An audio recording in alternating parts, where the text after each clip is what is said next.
Margaret Ellis stood frozen on that wind-scarred platform in Rawlins, Wyoming, watching the man who'd promised her forever turn his back and disappear into the snow.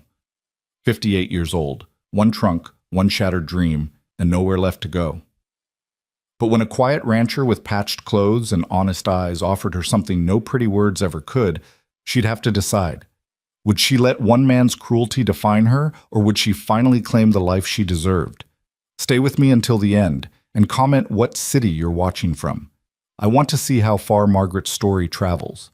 The morning train to Rawlins pulled into the station with a scream of brakes that sounded like a warning. Margaret Ellis felt it in her bones. That metallic shriek cutting through the Wyoming winter, sharp as the wind that would greet her when she stepped onto the platform. She sat in the third-class car, hands folded over the worn leather of her traveling bag, watching frost patterns spread across the window like prophecies she couldn't read. 58 years old. The number sat in her mind like a stone. Not young, not by anyone's measure, but not finished either, not done, not yet. The letter was in her coat pocket, creased from 100 readings, Harold Vaughn's handwriting, neat and promising. A fresh start, he'd written. A partnership built on respect and shared purpose. Age matters less than character, and I suspect yours is considerable. She'd believed him. God help her, she'd believed every word. The conductor walked through the car, calling out stations. Rawlins! Rawlins, Wyoming! End of the line for some of you folks. End of the line. Margaret almost smiled at that. Wasn't that exactly what she'd been searching for? An ending to one life, a beginning to another. The life she'd left behind in Philadelphia had grown too small, too quiet, too full of empty rooms and emptier days. Her sister's house, where she'd stayed these past 3 years since Robert died, had been kind enough. But kindness wasn't living. Kindness was just waiting in a prettier cage. The train lurched to a stop. Around her, passengers began gathering their belongings. Miners heading to the camps. A young family with 3 children who'd chattered the whole journey. A salesman with cases of goods Margaret couldn't imagine anyone needing in a place like this. She waited, letting them file past, giving herself one more moment before everything changed. When she finally stood, her legs trembled. Not from fear. She'd taught herself years ago that fear was just another feeling, no more important than hunger or cold. You acknowledged it, then you kept moving. But anticipation, that was different. Anticipation lived in the space between heartbeats, in the breath before a door opened, in the second before a man's face told you whether your gamble had paid off or cost you everything.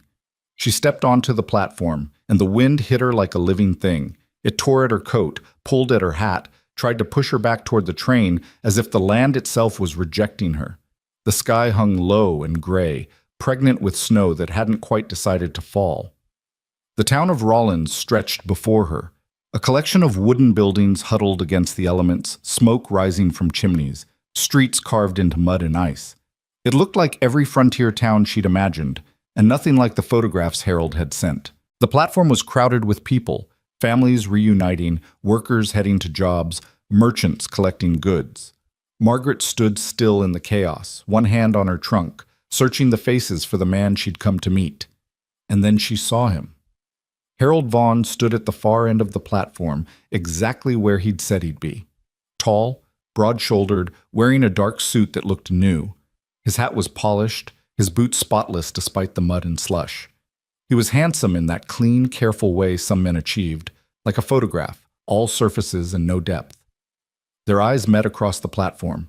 She saw the recognition hit him, saw his gaze trace her face, taking in the lines around her eyes, the silver threading through her dark hair, the shape of a body that had lived 58 years and wore every one of them honestly. She'd told him her age in her letters. She'd been clear about that, brutally clear, because she'd learned that honesty was the only foundation worth building on. But seeing it was different than reading it. She watched his expression change. It was subtle. Most people probably wouldn't have noticed.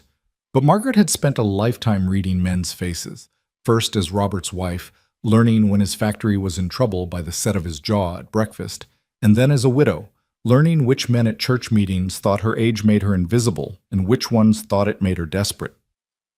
Harold Vaughn's face showed disappointment, clean, simple, crushing disappointment. He started walking toward her anyway because he was a gentleman and gentlemen kept their appointments even when they'd rather be anywhere else. Margaret picked up her trunk, heavier than she'd remembered, packed with everything she'd thought worth bringing to a new life, and walked to meet him. They stopped 3 feet apart, close enough to speak without shouting over the wind, far enough that they were still strangers. "Miss Ellis." His voice was exactly as she'd imagined from his letters, educated, controlled, empty of warmth. "Mr. Vaughn?" She set down her trunk. Her back ached from carrying it, but she kept her shoulders straight. "Thank you for meeting me."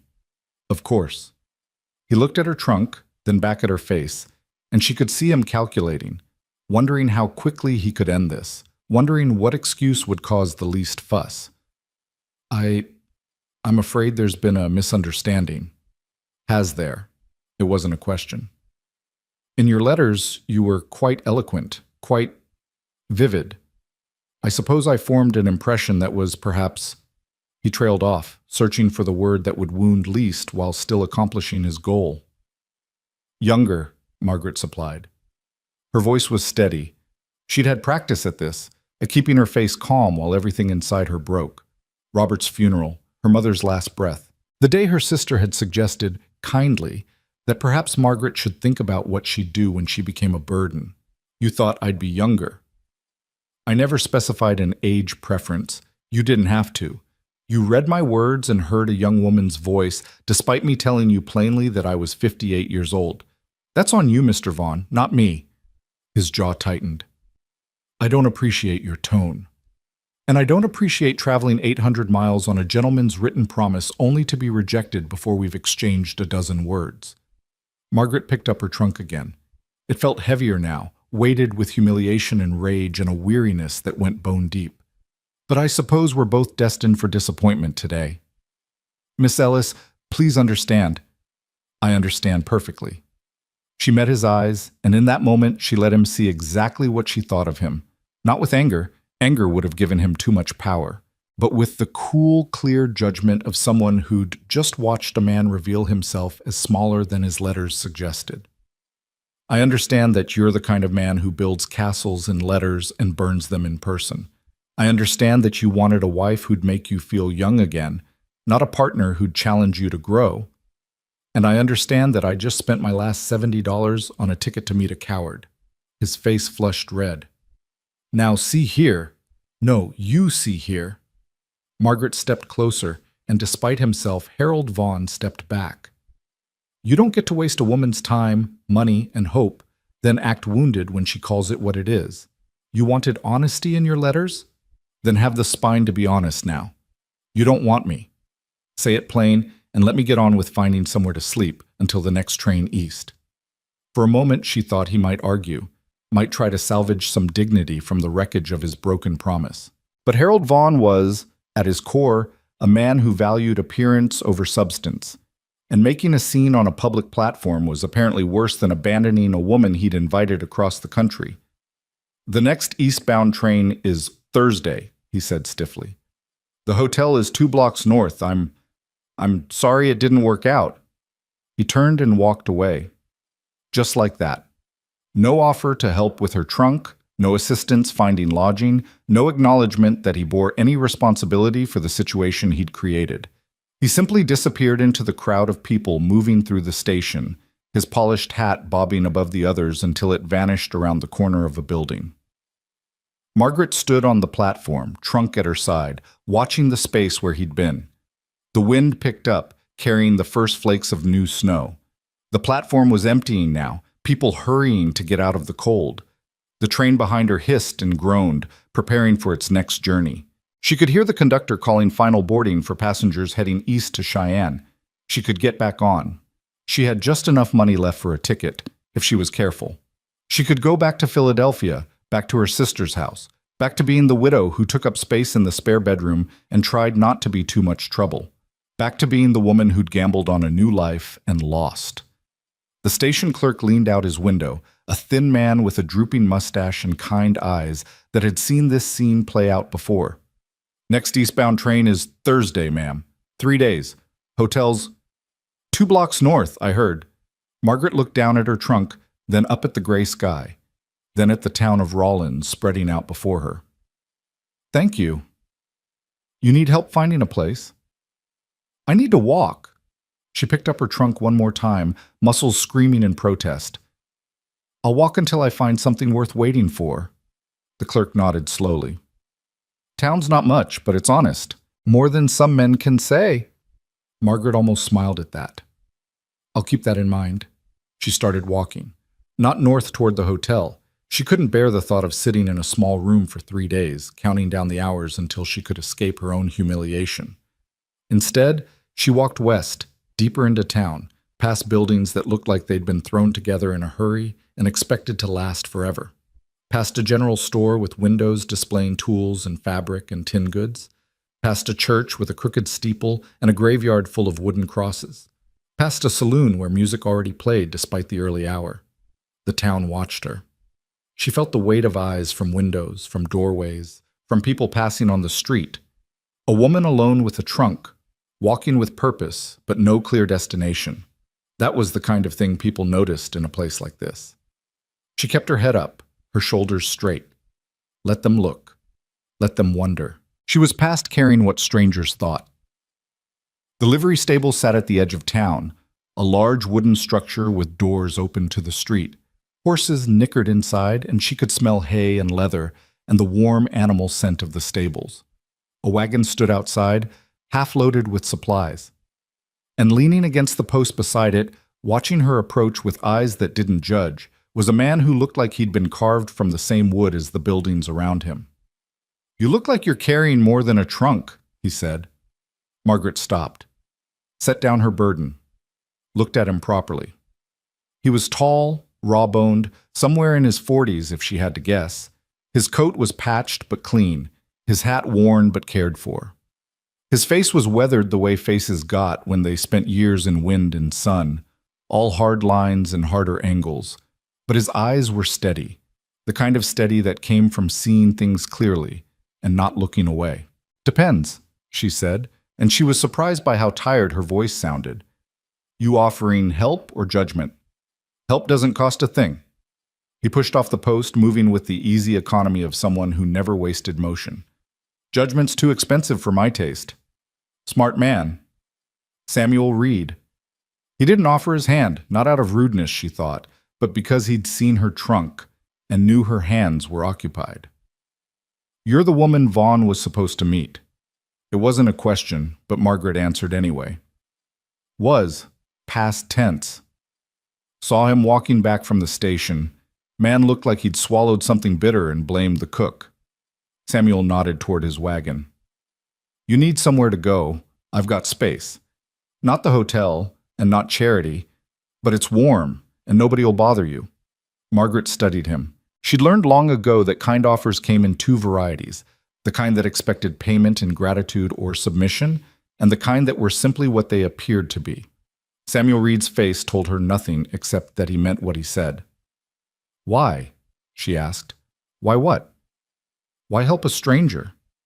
You don't know me. Don't know what I've done or where I'm going. For all you know, I could be running from the law.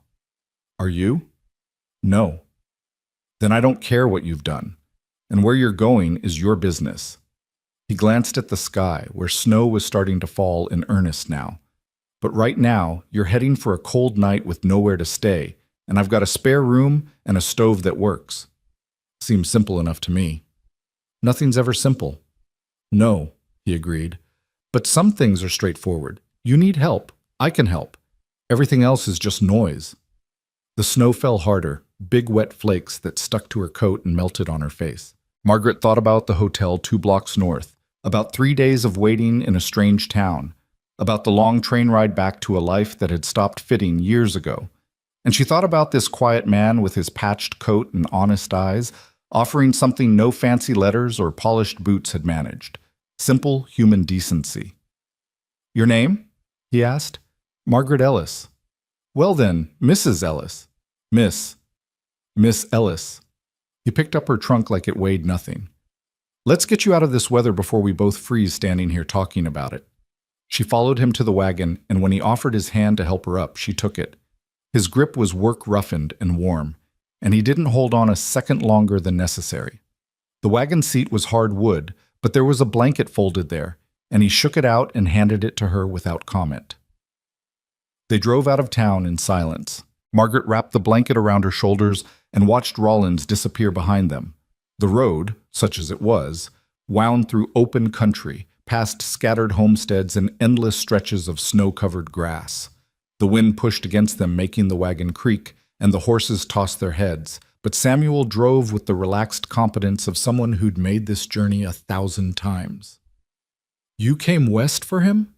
he asked after a mile of quiet. "I came west for truth," Margaret said.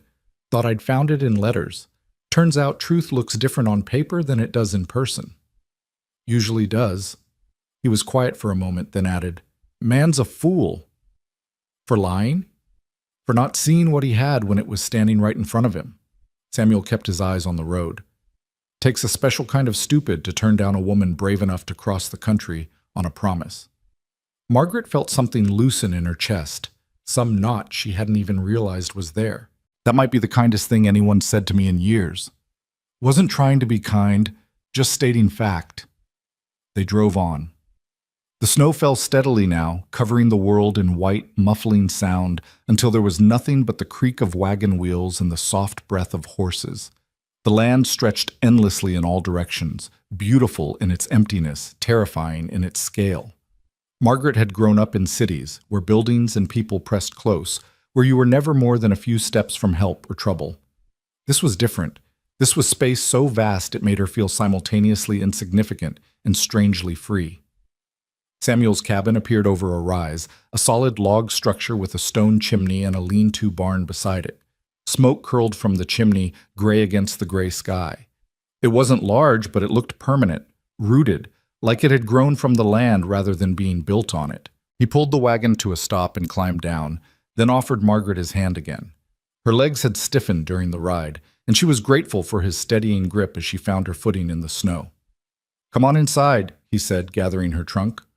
"We'll get you warm, then worry about everything else." The cabin's interior hit her with a wave of heat that made her eyes sting. The stove in the corner radiated warmth, its iron sides glowing faintly red. The room was simple: table, chairs, a bed in the corner, shelves holding supplies and books. Everything was clean but worn, used but cared for. It smelled of pine and coffee and wood smoke, masculine scents but not unpleasant. Samuel set her trunk beside the fire. "Stove's hot. Chair's yours. I don't ask questions after dark." Margaret looked around at the quiet room, at the fire dancing behind the stove's grate, at the window where snow pressed against the glass like it was trying to get in. She thought about Harold Vaughn's polished boots and empty promises. She thought about her sister's house in Philadelphia, all politeness and pity. And she thought about this stranger's simple offer: warmth, space, silence. "Good," she said softly, sinking into the chair by the fire. "I'm tired of answering them." Samuel nodded and moved to the stove where a pot of coffee sat warming. He poured 2 cups without asking, handed her one, and took the other to the window. He stood there, looking out at the snow, giving her space to breathe, to feel, to begin figuring out what came next. Margaret wrapped her hands around the cup and felt the heat seep into her palms. The coffee was strong and bitter, exactly what she needed. Outside, the wind howled, shaking the cabin's walls. But inside was warm. Inside was safe. Inside was a moment of peace she hadn't expected to find. "How long has it been?" Samuel asked quietly, still looking at the snow. "Since what? Since someone let you just be tired without needing you to explain why." Margaret stared at him, this strange, quiet man who seemed to see straight through to truths she barely admitted to herself. "Years," she said finally. "Too many years." "Then you can be tired here." He turned from the window, and his expression was gentle in a way that had nothing to do with pity. No explaining required. And for the first time since she'd stepped off that train, Margaret Ellis let herself believe that maybe, just maybe, her gamble hadn't cost her everything after all. Maybe it had simply led her to a different prize than the one she'd been seeking. Maybe the end of Harold Vaughn's line was the beginning of something else entirely. She lifted her coffee cup in a small salute. To truth in person instead of on paper. Samuel raised his cup in response. To seeing what's actually there. They drank in silence while the snow continued to fall, burying the road back to town, burying the platform where she'd been abandoned, burying everything that had happened before this moment. And in that small cabin on a Wyoming ridge, Margaret Ellis began to understand that sometimes the journey doesn't take you where you plan to go. Sometimes it takes you exactly where you needed to be all along. The storm came in earnest that first night, howling down from the mountains like something alive and angry. Margaret woke to darkness so complete she couldn't see her own hand in front of her face, and for a moment she forgot where she was. Not Philadelphia, not her sister's spare room with its floral wallpaper and the sound of carriages on cobblestone streets. Somewhere colder, emptier, more honest. Samuel's cabin. Wyoming, the end of one road and the uncertain beginning of another. She lay still on the narrow bed he'd insisted she take while he made do with blankets on the floor, listening to the wind tear at the walls and the occasional crack of ice against the windows. In the darkness, she could hear his breathing, steady, unhurried, the breath of a man accustomed to storms. It should have felt strange sharing space with a man she'd known less than a day. But somehow it didn't. Somehow his presence was just another constant in the room, like the stove's warmth or the smell of pine logs. You awake? His voice came quiet from the darkness. Hard to sleep through this. First real winter storm always sounds worse than it is. Cabin's solid. We'll be fine. Margaret pulled the blanket tighter around her shoulders. You say that like you've weathered many of them. Built this place 8 years ago. Seen the worst this land can throw at a man. There was a rustling sound as he shifted in his makeshift bed. But I'm still here, cabin's still standing. That tells you something. Tells me you're either stubborn or crazy. Little of both, probably. She heard the smile in his voice. Most folks out here are. They fell quiet again, but it was a comfortable quiet, the kind that didn't need filling. Outside, the storm raged on. Inside, the stove ticked as it cooled, and somewhere in the lean-to, the horses moved restlessly. Margaret closed her eyes and let the sounds wash over her, so different from city nights, from the clatter and voices and constant movement she'd known all her life. This was a different kind of noise, wilder, more raw, and surprisingly peaceful. When she woke again, pale gray light was filtering through the windows, and Samuel was already up, feeding logs into the stove. The storm had passed, leaving the world outside buried in white drifts that reached halfway up the cabin walls. Coffee's on, he said without turning. Snow's deep, but it'll pack down by afternoon. Can get you back to town tomorrow if you want. Margaret sat up, running her fingers through her hair, trying to tame it into something presentable. And if I don't want? He did turn then, spatula in hand, expression neutral. Then you're welcome to stay until you figure out what you do want. But I'm not a charity house, Miss Ellis. You stay, you work. I've got fence repairs that need doing before spring, mending that's piled up, barn that needs mucking. Can't pay cash, but I can offer room and board. You'd trust me with your fences?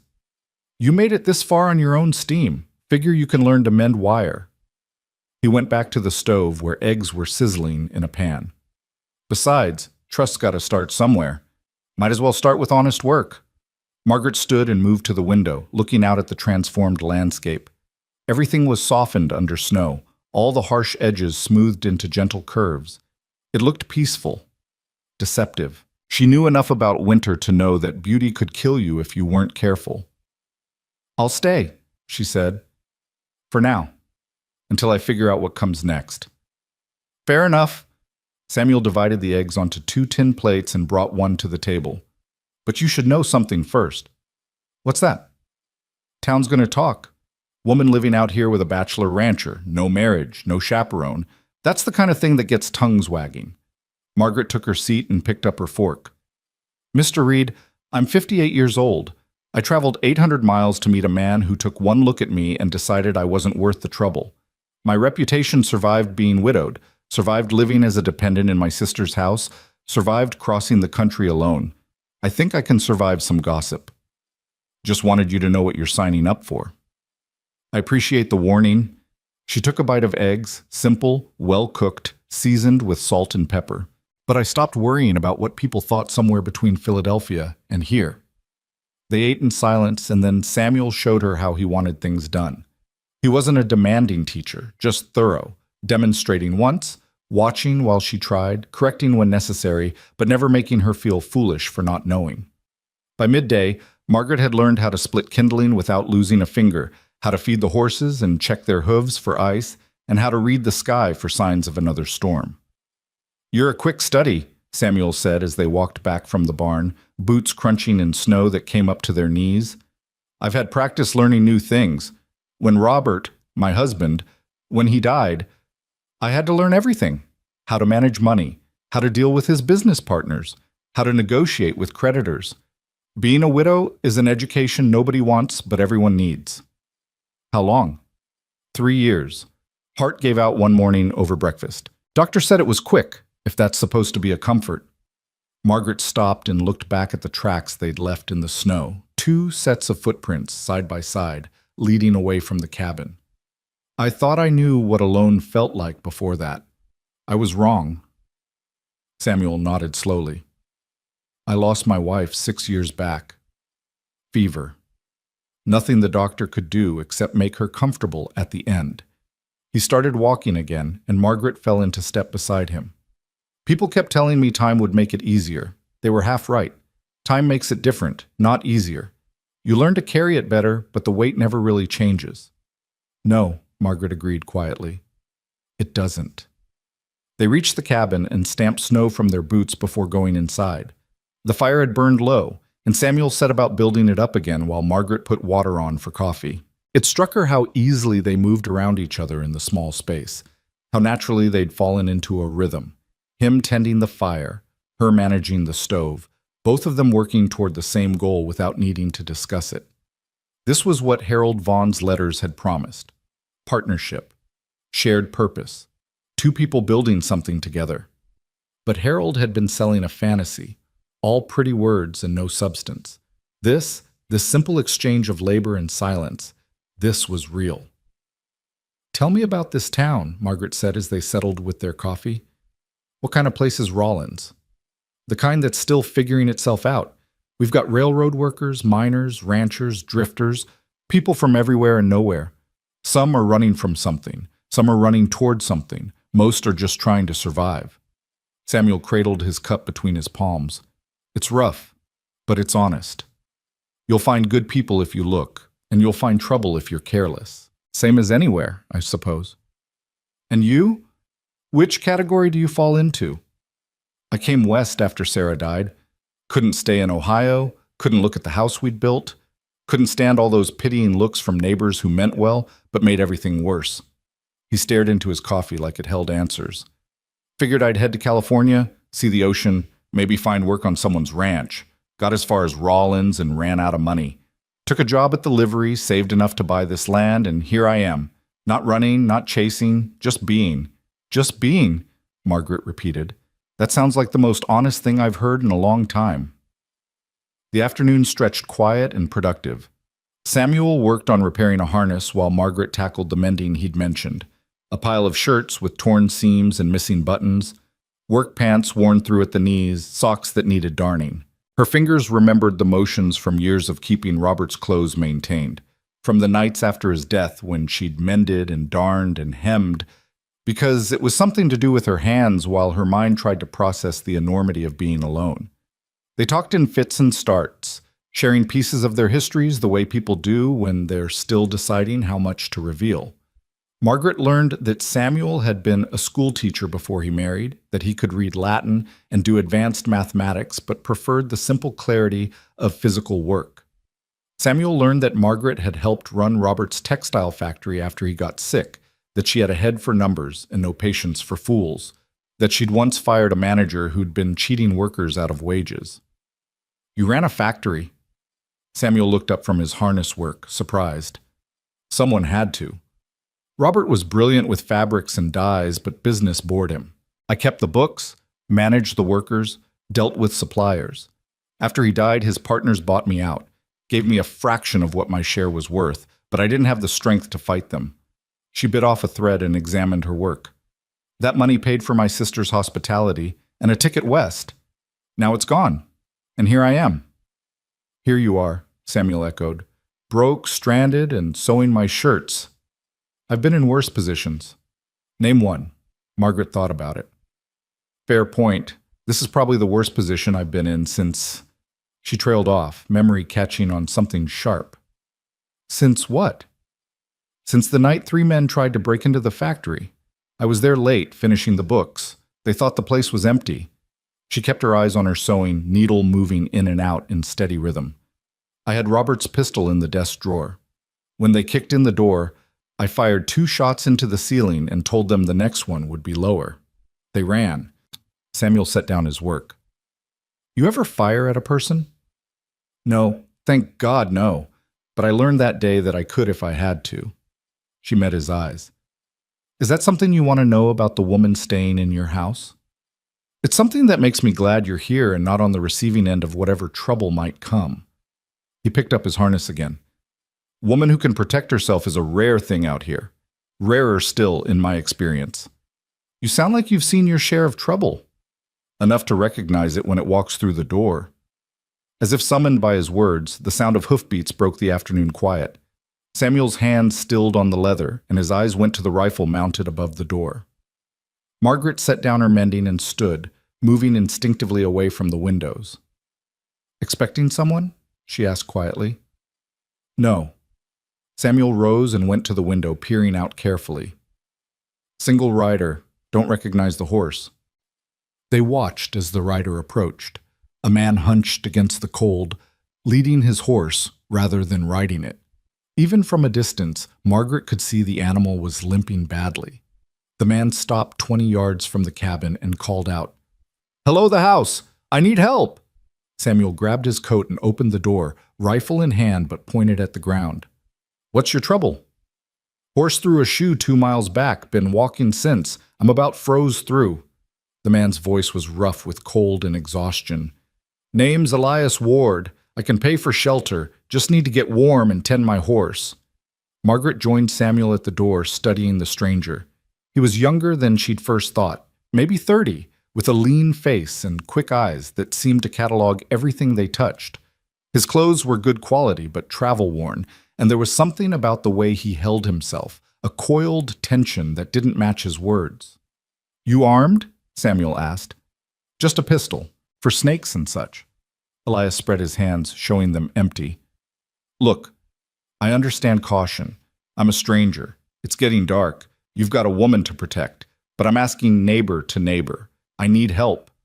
Samuel glanced at Margaret. She gave the smallest shake of her head, but he'd already made his decision. "Bring your horse to the barn. We'll see what we can do." "Thank you. Truly, thank you." Elias led his horse forward, limping almost as badly as the animal. Samuel turned to Margaret, voice low. "Keep the pistol close. Something about him doesn't sit right." "I noticed."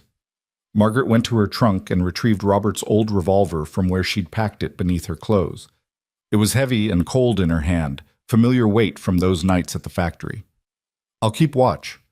They took Elias Ward's horse to the barn while Margaret stayed in the cabin, gun hidden in her apron pocket, hand resting on the grip. Through the window, she watched Samuel show the stranger where to stable his mount, watched them examine the horse's injured hoof, watched the easy way Elias moved despite claiming exhaustion. He was lying about something.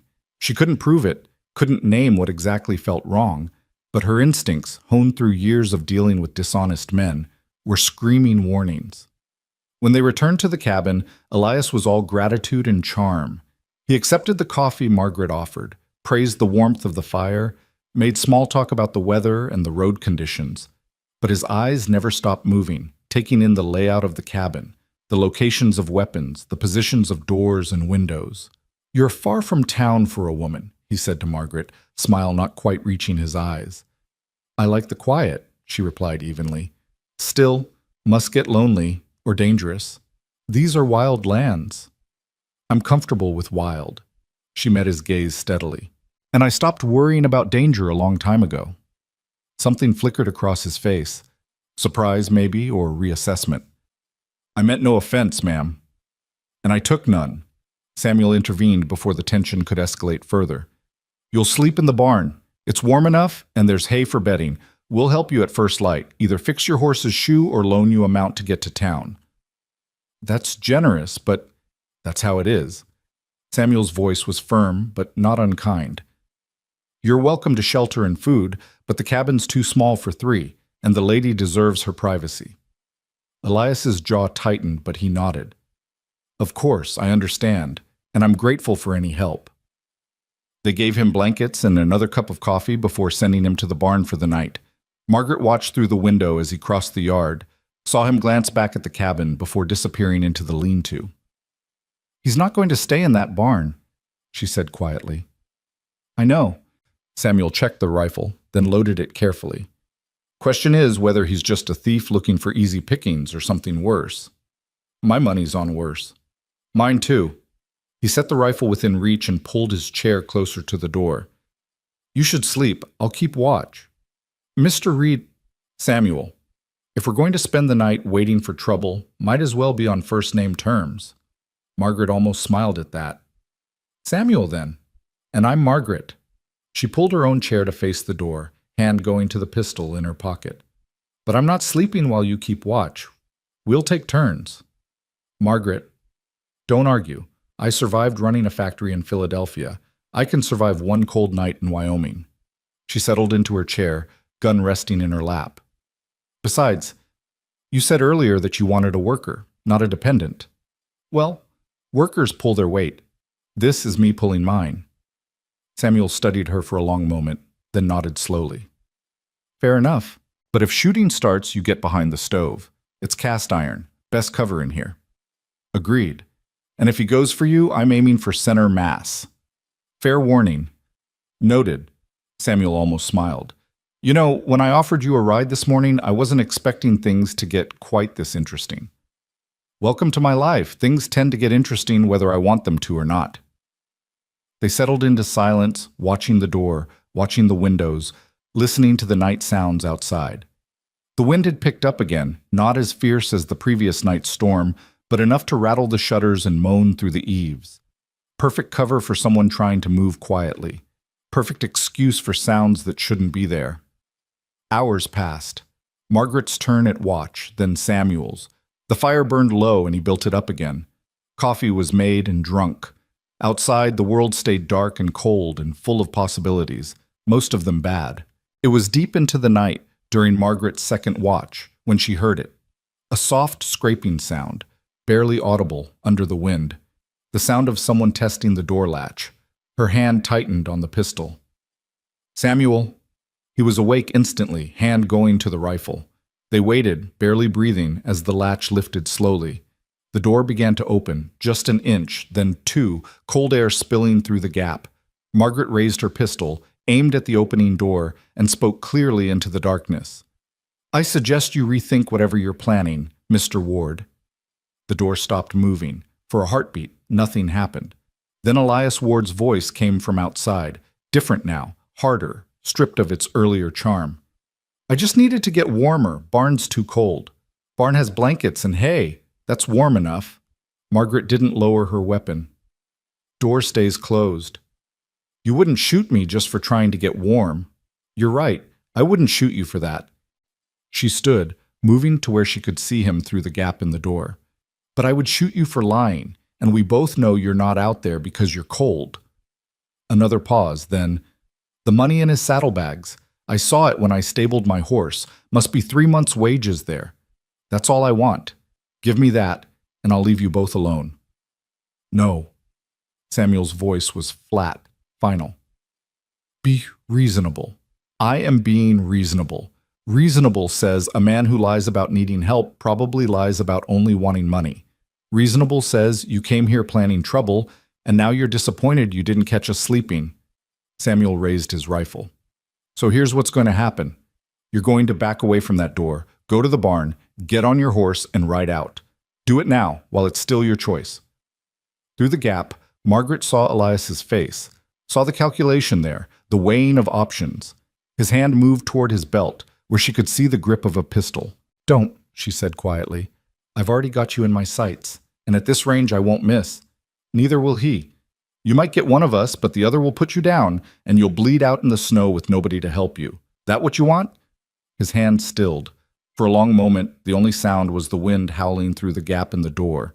Then Elias stepped back, hands rising slowly. "You're making a mistake," he said. "No," Margaret replied. "You made the mistake. We're just refusing to pay for it." He backed away slowly, hands still raised, until he reached the barn. They watched him saddle his horse, working quickly despite the animal's injury, and mount up. He looked back at the cabin once, face twisted with anger and something uglier, then kicked his horse into motion and disappeared into the darkness. Samuel closed the door and threw the bolt. Margaret lowered her pistol, suddenly aware that her hands were shaking. "You all right?" Samuel asked. "Fine, just adrenaline." She set the gun on the table and flexed her fingers. "He'll tell people in town about me being here, about us refusing his hospitality. It'll make things harder." "Probably." Samuel set his rifle back in its place above the door.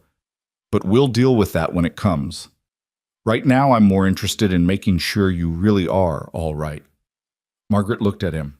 This quiet man who'd taken her in without question, who'd trusted her instincts about a stranger, who'd stood ready to defend them both without hesitation. In the firelight, his face was all hard plains and shadows, weathered and honest and steady as the ground. "I'm all right," she said again, meaning it this time. "Better than all right, actually. It's been a long time since someone asked me that question and actually waited for the real answer." "Then I'm glad I asked." Samuel moved to the stove and put coffee on, because apparently that was his solution to every difficult moment. "Though I have to say, Margaret Ellis, you're hell of a lot more interesting than I expected when I offered you a ride yesterday." "Yesterday? Has it only been one day?" Margaret laughed, surprising herself. "Feels like longer." "Time moves different out here. Some days last forever, some weeks fly by." He poured coffee and brought her a cup. "But I'll tell you this. In all my years in this cabin, I've never had a night quite like this one. Sorry about that." "Don't be. Gotta see you handle yourself in a crisis. That tells me more about your character than a month of small talk would have." He raised his cup in a small salute. "To truth in action instead of words." Margaret touched her cup to his. "To seeing what's actually there." They drank, and outside the wind began to die down, and the darkness started its slow fade toward dawn. They'd survived the night, survived Elias Ward and his threats, survived the cold and the storm and the long hours of waiting. They'd survived together, and as Margaret sat in that small cabin with her coffee growing cold and the man across from her staring into the fire with tired eyes, she realized something had shifted. Yesterday she'd been a stranger accepting charity. Tonight she was something else. Partner, maybe. Friend, possibly. Someone who'd stood her ground when it mattered. Someone who'd proven herself not with words, but with action. "Thank you," she said quietly. Samuel looked up. "For what?" "For trusting me with that gun. For believing me when I said something was wrong. For treating me like a partner instead of a problem." She set down her cup. "For being the kind of man who does what he says and says what he means. That's rarer than you think. Out here, it's the only way to survive." But his expression softened, though I appreciate hearing it. "And for what it's worth, Margaret, I'm glad you're here. Glad I offered that ride. Glad you said yes. Even with all the trouble I seem to bring, especially with it." He stood and moved to the window, watching the sky lighten in the east. "You know what the problem is with living alone? Gets to where you forget what it's like to have someone at your back. Someone who'll stand with you when things get hard. Someone worth protecting." He turned back to her. "Been a long time since I had that. Forgot how good it felt." Margaret joined him at the window, watching dawn paint the snow in shades of pink and gold. The world looked new, clean, full of possibilities she hadn't let herself imagine yesterday. "You know people are going to talk," she said, echoing his earlier warning. "Woman staying here, no marriage, no chaperone. That story Elias tells will make it worse. Let them talk. It could hurt your reputation." "Margaret," he turned to face her fully. "My reputation survived being the strange Eastern schoolteacher who came west and went native. It survived Sarah's death and my grief and 6 years of living alone like some kind of hermit. I think it can survive people gossiping about a respectable woman staying in my spare room." He paused. "Unless it bothers you. If it does, I'll take you to town today, help you find proper lodging, and nobody will think less of you for it. She thought about the hotel in Rollins, about 3 days of waiting alone, about the stares and whispers she'd face as the woman Harold Vaughn had rejected. She thought about going back east, about her sister's pitying looks and the endless empty days. And she thought about this cabin, this man, this unexpected sanctuary she'd stumbled into. No, she said firmly. If I'm going to be gossiped about, I'd rather earn it doing something worthwhile. And this, she gestured at the cabin, at him, at the life they were beginning to build in the space between words. This feels worthwhile. Good. Samuel smiled, really smiled, and it transformed his face from hard lines to something warmer. Then I guess we're partners in scandal. Welcome to the most interesting mistake either of us has made in years. Margaret laughed, full and genuine, the sound surprising her with its freedom. To interesting mistakes, and honest trouble, and whatever comes next. They stood at the window together, watching the sun climb higher, watching the world wake up around them. Somewhere in town, Elias Ward was probably already spreading his version of last night's events. Somewhere in Philadelphia, her sister was probably wondering why Margaret hadn't written. Somewhere in this very town, Harold Vaughn was going about his day, never knowing what he'd lost when he turned his back on the station platform. But here, in this cabin on this ridge in the endless Wyoming morning, Margaret Ellis felt something she hadn't felt in years. Not happiness exactly. That was too simple. Not contentment. That was too passive. What she felt was alive, present, real in a way that didn't apologize or explain or hide. She felt like herself again, like the woman she'd been before Robert died, before she became someone's dependent, before she learned to make herself small enough to fit in spaces that weren't meant for her. She felt like the woman who'd run a factory, who'd faced down intruders, who'd crossed a country on nothing but hope and stubbornness. She felt like someone worth knowing. What now? She asked. Samuel considered the question. Now we have breakfast, then we check the fence lines before the next storm hits, then we figure out dinner. Then we do it all again tomorrow. He met her eyes. Simple work. Honest days. One foot in front of the other until we get wherever we're going. Sounds perfect. And it did. It really did. The days that followed the stranger's departure settled into a rhythm Margaret hadn't expected to find. Not here, not with Samuel Reed, not in the aftermath of everything that had brought her to this ridge in Wyoming. She woke each morning to the sound of the stove being fed, Samuel moving through the cabin with the quiet efficiency of a man who'd lived alone long enough to make silence comfortable. He never woke her deliberately, but his presence was enough. The creak of floorboards, the soft thud of wood being stacked, the smell of coffee brewing in the gray light before dawn. They worked together without planning it. Margaret would rise and dress behind the blanket Samuel had strung across the corner for her privacy, and by the time she emerged, he'd have breakfast started. Cornmeal mush or eggs from the chickens he kept in the lean-to, bacon when they had it, always coffee. They ate without much conversation, but the silence felt different now. Less like strangers avoiding words, and more like two people who'd learned that not everything needed to be said out loud. After breakfast, Samuel would head out to tend the animals, or mend fences, or do whatever work the ranch demanded, and Margaret would tackle the cabin. Not because he never asked, but because sitting idle made her feel like a burden, and she'd spent too many years in her sister's house feeling exactly that way. Here, at least, she could be useful. She swept floors and washed dishes and organized shelves that had clearly been organized by a man who cared more about function than order. She found a needle and thread in a drawer and spent an afternoon mending tears in his shirts that he'd probably stopped noticing years ago. On the third day after the stranger's visit, she was standing at the window kneading bread dough when Samuel came back early from checking the fence line. His face was tight with something she couldn't quite read. "Problem?" she asked. "Tracks," he said, hanging his coat by the door. "Fresh ones, near the north property line. Boot prints, not animal." Margaret's hand stilled in the dough. "The man from the storm?" "Can't say for certain, but they circle the property like someone was watching the cabin." He moved to the window beside her, looking out at the white expanse. Could be nothing. Could be a drifter moving through. But it didn't feel like nothing. Your instincts telling you something? Always do. He glanced at her, and there was something almost apologetic in his expression. I know you came here looking for peace, not trouble. I came here because a man lied to me and you offered help, Margaret said. Whatever trouble might be circling, that's not on me to apologize for. Wasn't asking you to apologize, just... He trailed off, searching for words. Just want you to know that if things get complicated, you're free to leave. I'll take you back to town. Make sure you have a safe place until the next train. No hard feelings. Margaret looked at him. Really looked at him. At the weathered face and steady eyes, at the man who'd taken her in without questions and defended her without hesitation when danger knocked on his door.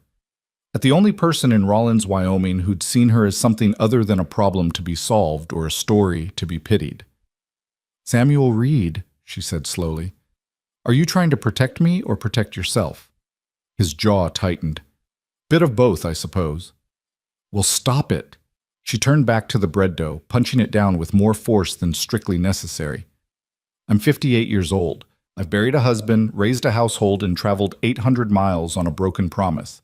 I think I can handle whatever trouble might be circling your property line. That's not the point. Then what is the point? She faced him again, flour dusting her hands. Because from where I'm standing, it looks like you're trying to give me an exit before I decide I might actually want to stay. The words hung between them, sharp and surprising. Margaret hadn't meant to say them quite like that, hadn't meant to reveal how much she'd been thinking about staying, about the possibility that this temporary refuge might become something more permanent. But now they were out there, and she couldn't take them back. Samuel stared at her for a long moment. You want to stay?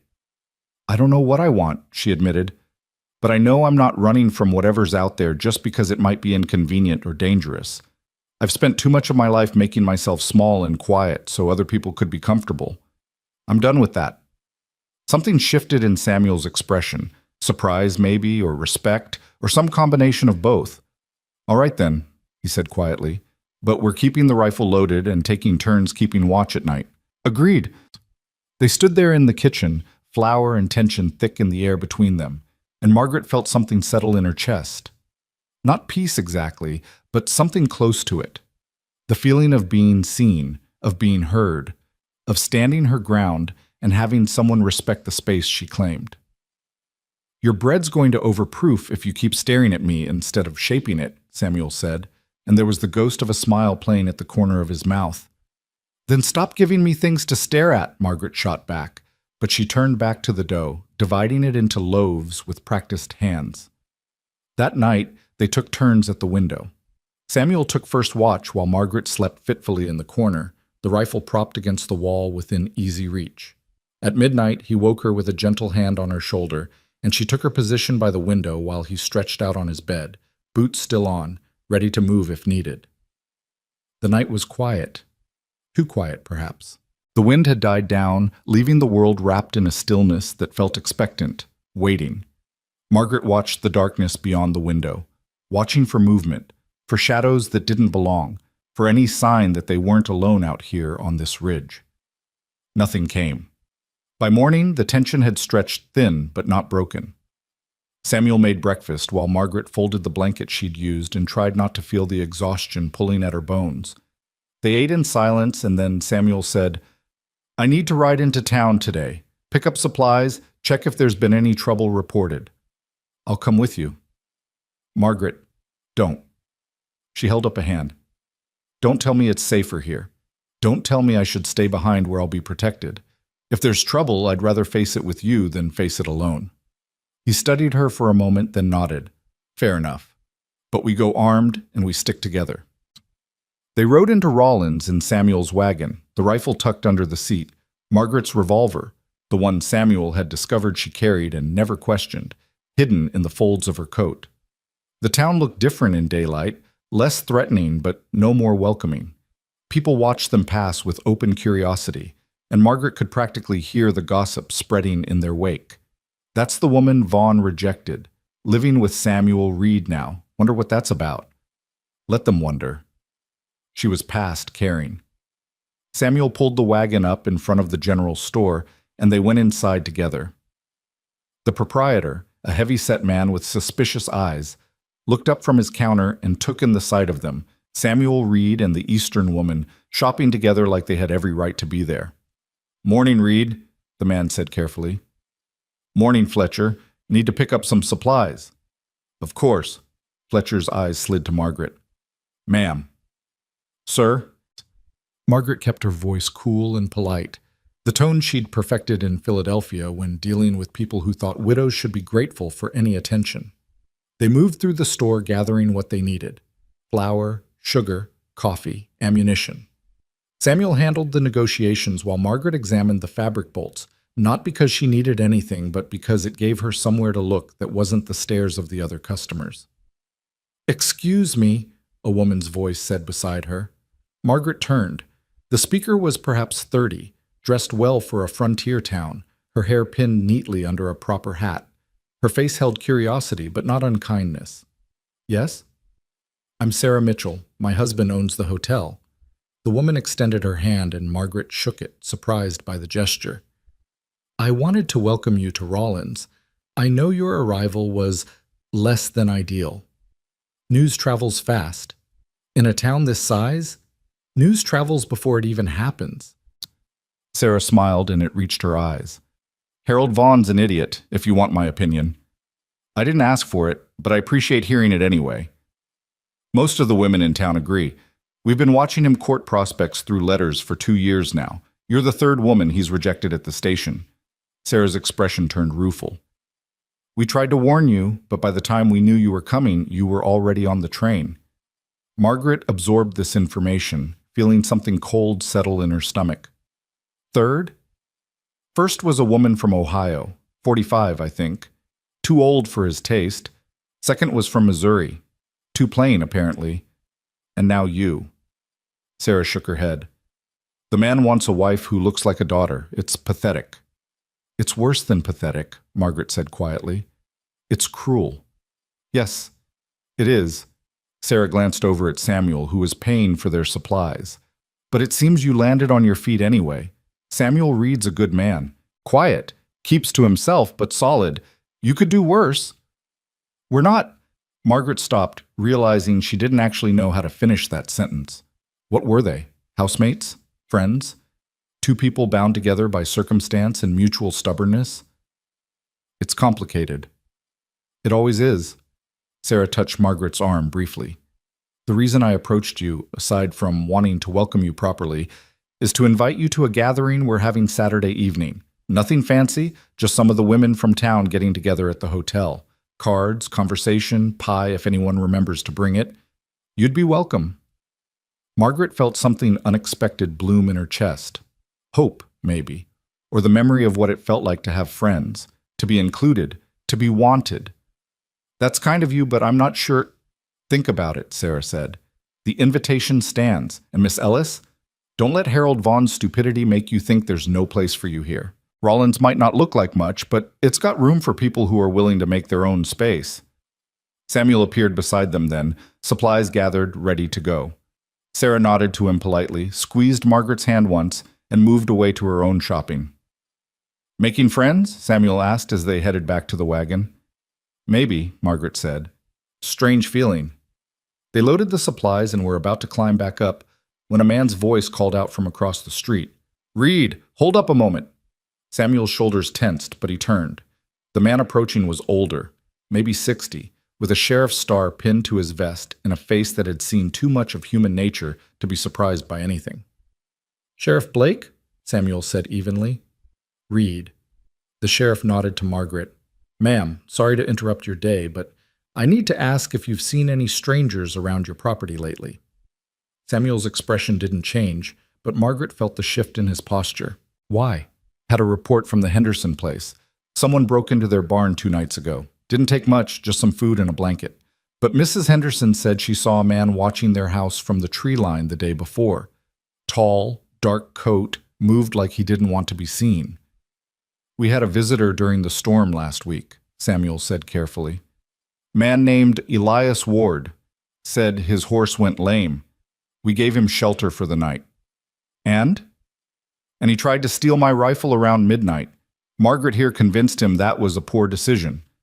The sheriff's eyebrows rose, and he turned his full attention to Margaret for the first time. That so? That so? Margaret confirmed.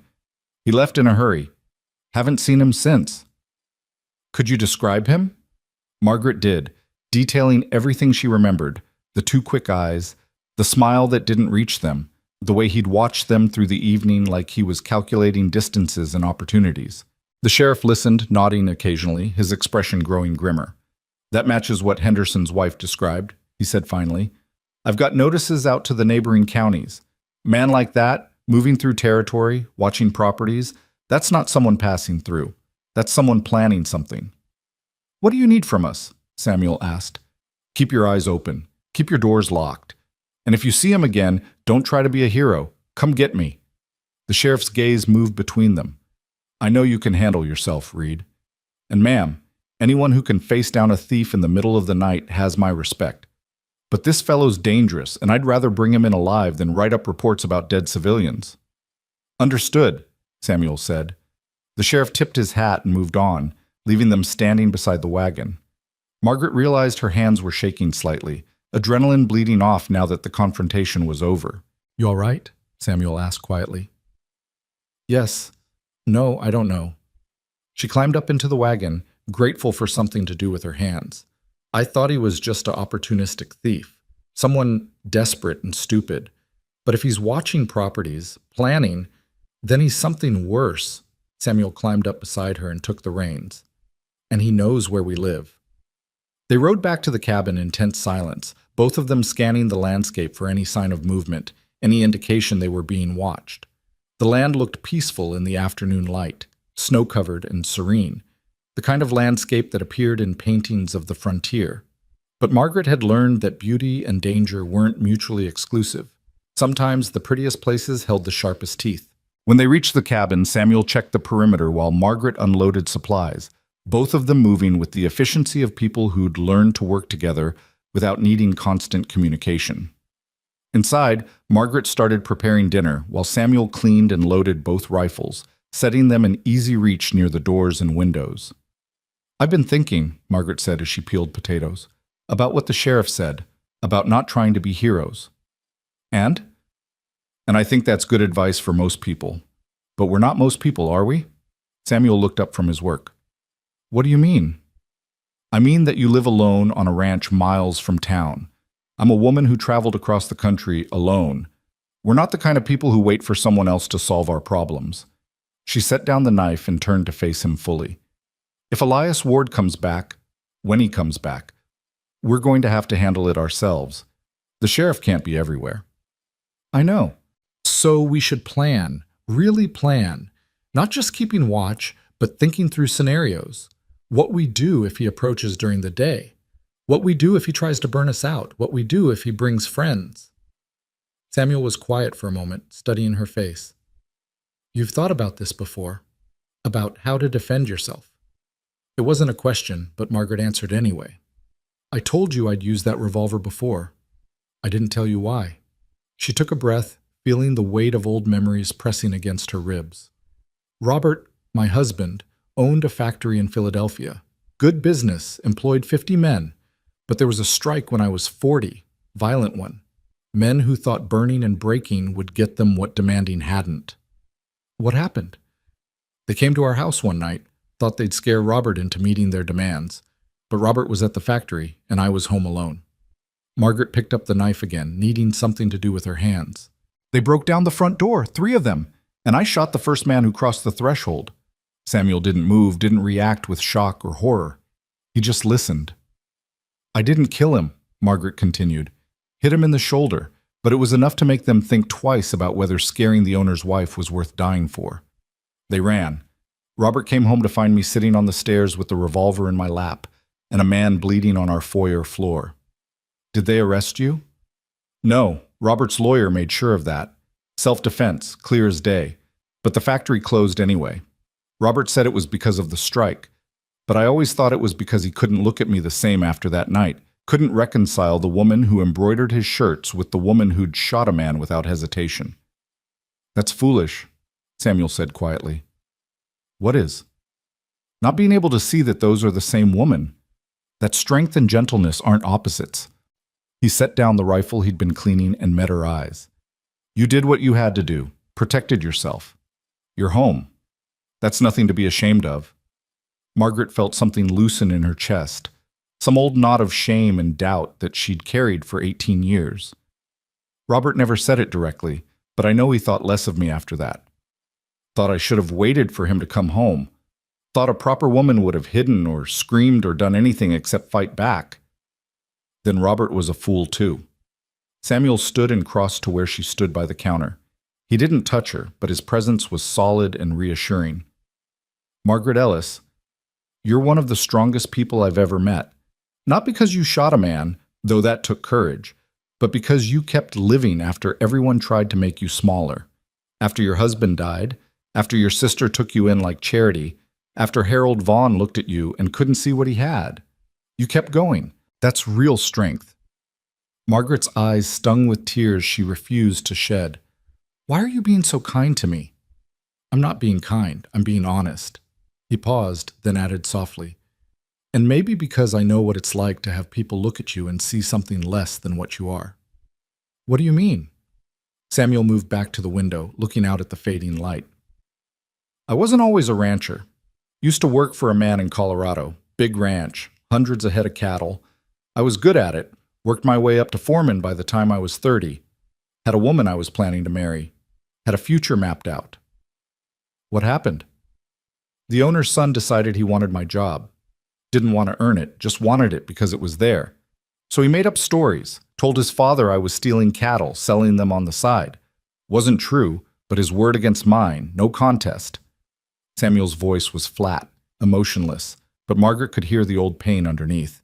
They fired me, ran me off the property, spread the word to every ranch within 100 miles that I was a thief. The woman I'd planned to marry decided she couldn't be associated with someone like that. So I lost everything in one day. Oh, Samuel. Came here to start over. Bought this land with money I'd saved, built this cabin with my own hands, and swore I'd never again let someone else's lies define who I was. He turned back to her.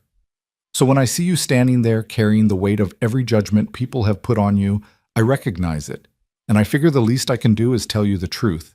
You're stronger than any of them deserve. Margaret crossed the room and did something she hadn't planned, something that surprised her even as she did it. She reached out and took Samuel's hand. His palm was rough against hers, calloused from years of work, warm and solid. Thank you, she said simply. He squeezed her hand once, gently, then released it.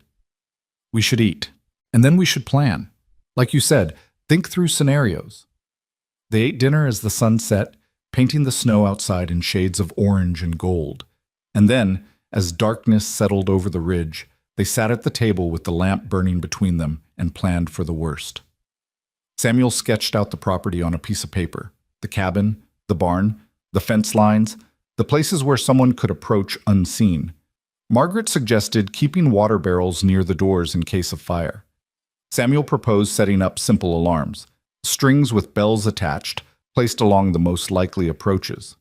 Margaret wondered about backup exits, places they could flee if the cabin became untenable. They talked through scenarios until Margaret's eyes burned with exhaustion and Samuel's voice grew rough. And when they finally stopped, when they'd planned as much as they could plan, they sat in silence for a moment, both aware that all the preparation in the world might not be enough. Margaret, Samuel said quietly, if something happens, if word comes back with others, if things go wrong, I want you to run. Don't stay and fight if you don't have to. Just get on a horse and ride for town. No. Margaret, no, she repeated firmly. I'm not running. Not from him, not from anyone. I've done enough running, enough hiding, enough making myself small so other people could be safe. If Elias Ward wants trouble, he'll get it from both of us. Samuel looked at her for a long moment, and then, unexpectedly, he smiled. It was small and brief, but genuine. You're going to get me killed one of these days. Probably, Margaret agreed, but you'll die knowing you treated me like an equal instead of something fragile that needed protecting.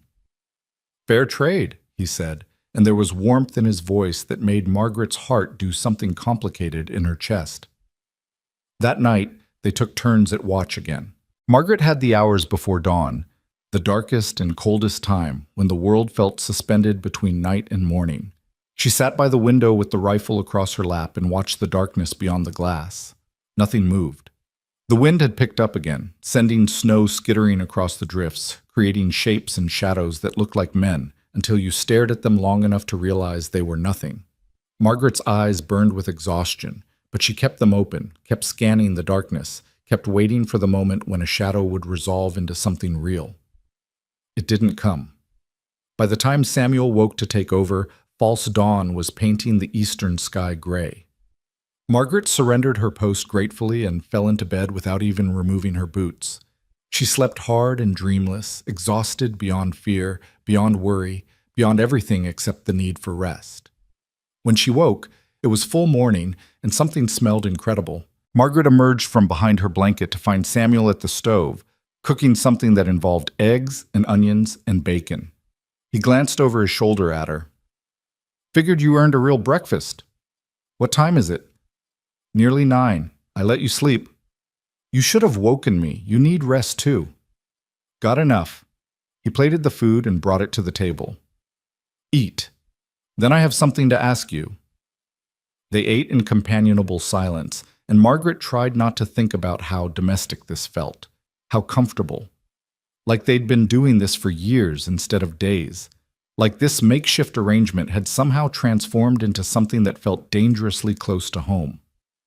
When they finished, Samuel refilled their coffee cups and sat back in his chair, studying her with an expression she couldn't quite read. "What?" Margaret asked. "There's a dance in town Saturday night, at the hotel." Margaret set down her cup carefully. "A dance?" "Community gathering. Happens once a month, weather permitting. Music, food, general socializing." He paused. "Sarah Mitchell mentioned it when I was paying for supplies yesterday. Said you'd been invited." "She invited me to cards and conversation, not a dance." "Well, I'm inviting you to the dance." Samuel looked uncomfortable, like he'd rehearsed this speech and was determined to get through it despite his discomfort. "As my guest? If you want." Margaret stared at him. "Samuel Reed, are you asking me to accompany you to a social event?" "Appears so." "Why?" He was quiet for a moment, clearly thinking through his answer. "Because I've been living alone on this ridge for 5 years. Because people in town probably think I'm half feral by now. And because if you're going to stay here, even temporarily, people should see that you're under my protection. That you're not just some woman I took in out of charity or worse. And you think attending a dance together will accomplish that? I think showing up together and acting like we have every right to be there will accomplish that." His gaze was steady. "I won't pretend to be a good dancer, and I won't pretend people won't talk, but they're already talking. Might as well give them something worth watching." Margaret felt something warm spread through her chest, surprise and pleasure and a little bit of fear. "People will make assumptions. Let them. They'll think we're courting. Are we?" The question was gentle, curious, not demanding. Margaret took a breath. "I don't know what we are. I came here expecting one thing and found something entirely different. You've been kind and respectful, and you've treated me like I matter. That's more than most men manage. But I don't know if that's friendship or something else, or just two lonely people finding comfort in proximity." "Fair enough," Samuel said. "But here's what I know. I like having you here. I like the way you argue with me instead of just agreeing. I like that you're not afraid to shoot intruders or challenge my assumptions or tell me when I'm being an idiot. And I think you deserve to go to a dance without worrying about being judged for existing. Samuel, so come with me Saturday. We'll dance badly, eat mediocre food, and show Rollins that Margaret Ellis isn't going anywhere unless she damn well chooses to." He smiled slightly. "Besides, I have a feeling Sarah Mitchell would be disappointed if you didn't show up." Margaret laughed despite herself. "You're using social pressure to convince me?" "Using every tool available." She looked at him across the table. This quiet, stubborn man who'd offered her shelter and somehow given her so much more. And she thought about Sarah Mitchell's invitation, about the possibility of friendship, about the life she might build here if she was brave enough to claim it. "All right," she said. "Yes, I'll go to your dance." Our dance, he corrected. And Margaret? Thank you. For what? For staying, for fighting, for being exactly who you are. Margaret felt her throat tighten with emotion. Ask me again in a week if you still think that's something to thank me for. I will, Samuel promised, and the answer will be the same. They spent the rest of the day working around the property, setting up their early warning system, checking fence lines, preparing for trouble that might never come. But underneath the practical tasks, something had shifted between them. Some barrier had fallen, and Margaret could feel the space between them changing, becoming charged with possibility. Saturday couldn't come soon enough, and whatever happened at that dance, Margaret knew it would matter. Knew it would change things, one way or another. The question was whether she was ready for that change. As darkness fell and they settled into their watch rotation again, Margaret decided that ready or not, she was done waiting for life to happen to her. It was time to make it happen herself. Saturday arrived with clear skies and temperatures cold enough to make breathing feel like swallowing glass. Margaret woke early, nerves humming beneath her skin in a way she hadn't felt in years. She told herself it was just a dance, just a social gathering in a frontier town, nothing to warrant this flutter of anticipation in her chest. But her hands shook slightly as she poured water into the basin to wash, and she caught herself checking her reflection in the small mirror Samuel kept by the window more times than was strictly necessary. Samuel had ridden out before dawn to check the fence line one more time, leaving her alone with her thoughts and the dress she'd unpacked from her trunk the night before. It was dark blue wool, practical but well made, with jet buttons down the front and lace at the collar that she'd tatted herself during the long Philadelphia winters. Not fancy by city standards, but the best she had. The best she'd owned in years, if she was being honest. She heard the wagon before she saw it, the familiar creak of wheels and jingle of harness that meant Samuel was back. Margaret had coffee ready and bread toasted, but when he came through the door, she noticed he was carrying a package wrapped in brown paper. "What's that?" she asked. Samuel set it on the table, looking almost embarrassed. "Stopped by the general store yesterday. Fletcher's wife does dressmaking on the side. I mentioned you might need something for the dance, and she said she had a dress that a customer never picked up. Asked if I wanted to see it." Margaret stared at the package. "You bought me a dress?" "Didn't buy it. Traded for it." He shifted his weight, uncomfortable with her scrutiny. "Had some pelts I'd been meaning to sell. Seemed like a fair exchange." "Samuel, you didn't have to." "I know I didn't have to, but I wanted to." He pushed the package toward her. "Mrs. Fletcher said the woman who ordered it was about your size. If it doesn't fit or you don't like it, no harm done. Wear what you were planning to wear, but I thought—" He trailed off, searching for words. "I thought you deserved something that wasn't about practicality or making do. Something just for you." Margaret's throat tightened. She picked up the package, feeling the weight of fabric beneath the paper, and carefully unwrapped it. The dress that emerged made her breath catch. It was beautiful. Deep burgundy silk with black lace overlay, the kind of dress that would have cost a month's wages in Philadelphia. The neckline was modest but elegant, the sleeves fitted, the skirt full enough to move gracefully. Someone had put real craft into this dress, real care. And now it was hers. "Samuel," she whispered, "this is too much." "It's exactly right," he said firmly. "You're going to walk into that dance hall, and everyone who sees you is going to know that Margaret Ellis is a woman of substance. Not someone's cast-off, not charity, not temporary. Someone who matters." She looked up at him. This man who barely knew her, who owed her nothing, who'd somehow seen past every wall she'd built and understood what she needed before she'd known herself. "I don't know how to thank you." "Wear it," he said simply. "That's thanks enough." The rest of the morning passed in a blur of preparation. Margaret heated water and bathed behind her blanket, washing away the dust and work of the past weeks. She took down her hair and brushed it until it gleamed, then pinned it up in a style she remembered from her younger days, softer than the severe bun she usually wore. The burgundy dress fit perfectly, settling over her shoulders like it had been made for her body specifically. She studied herself in the small mirror and barely recognized the woman looking back. She looked alive, present, like someone who took up space in the world without apologizing for it. When she emerged from behind the blanket, Samuel was standing by the stove in clean clothes, dark trousers, a pressed shirt, a vest she'd never seen him wear before. He'd shaved and combed his hair, transforming from rough rancher into something that approached refined. But it was the expression on his face when he saw her that made Margaret's heart skip. He stared at her for a long moment and then said quietly, "Margaret Ellis, you are a remarkable woman." "It's just a dress. It's not the dress." He crossed to her, moving slowly like he was approaching something precious that might startle.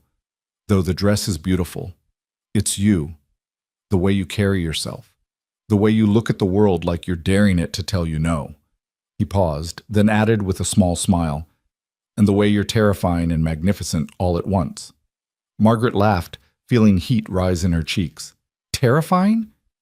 "In the best possible way." He offered his arm. "Ready to scandalize Rollins?" "I was born ready," she said, and took his arm.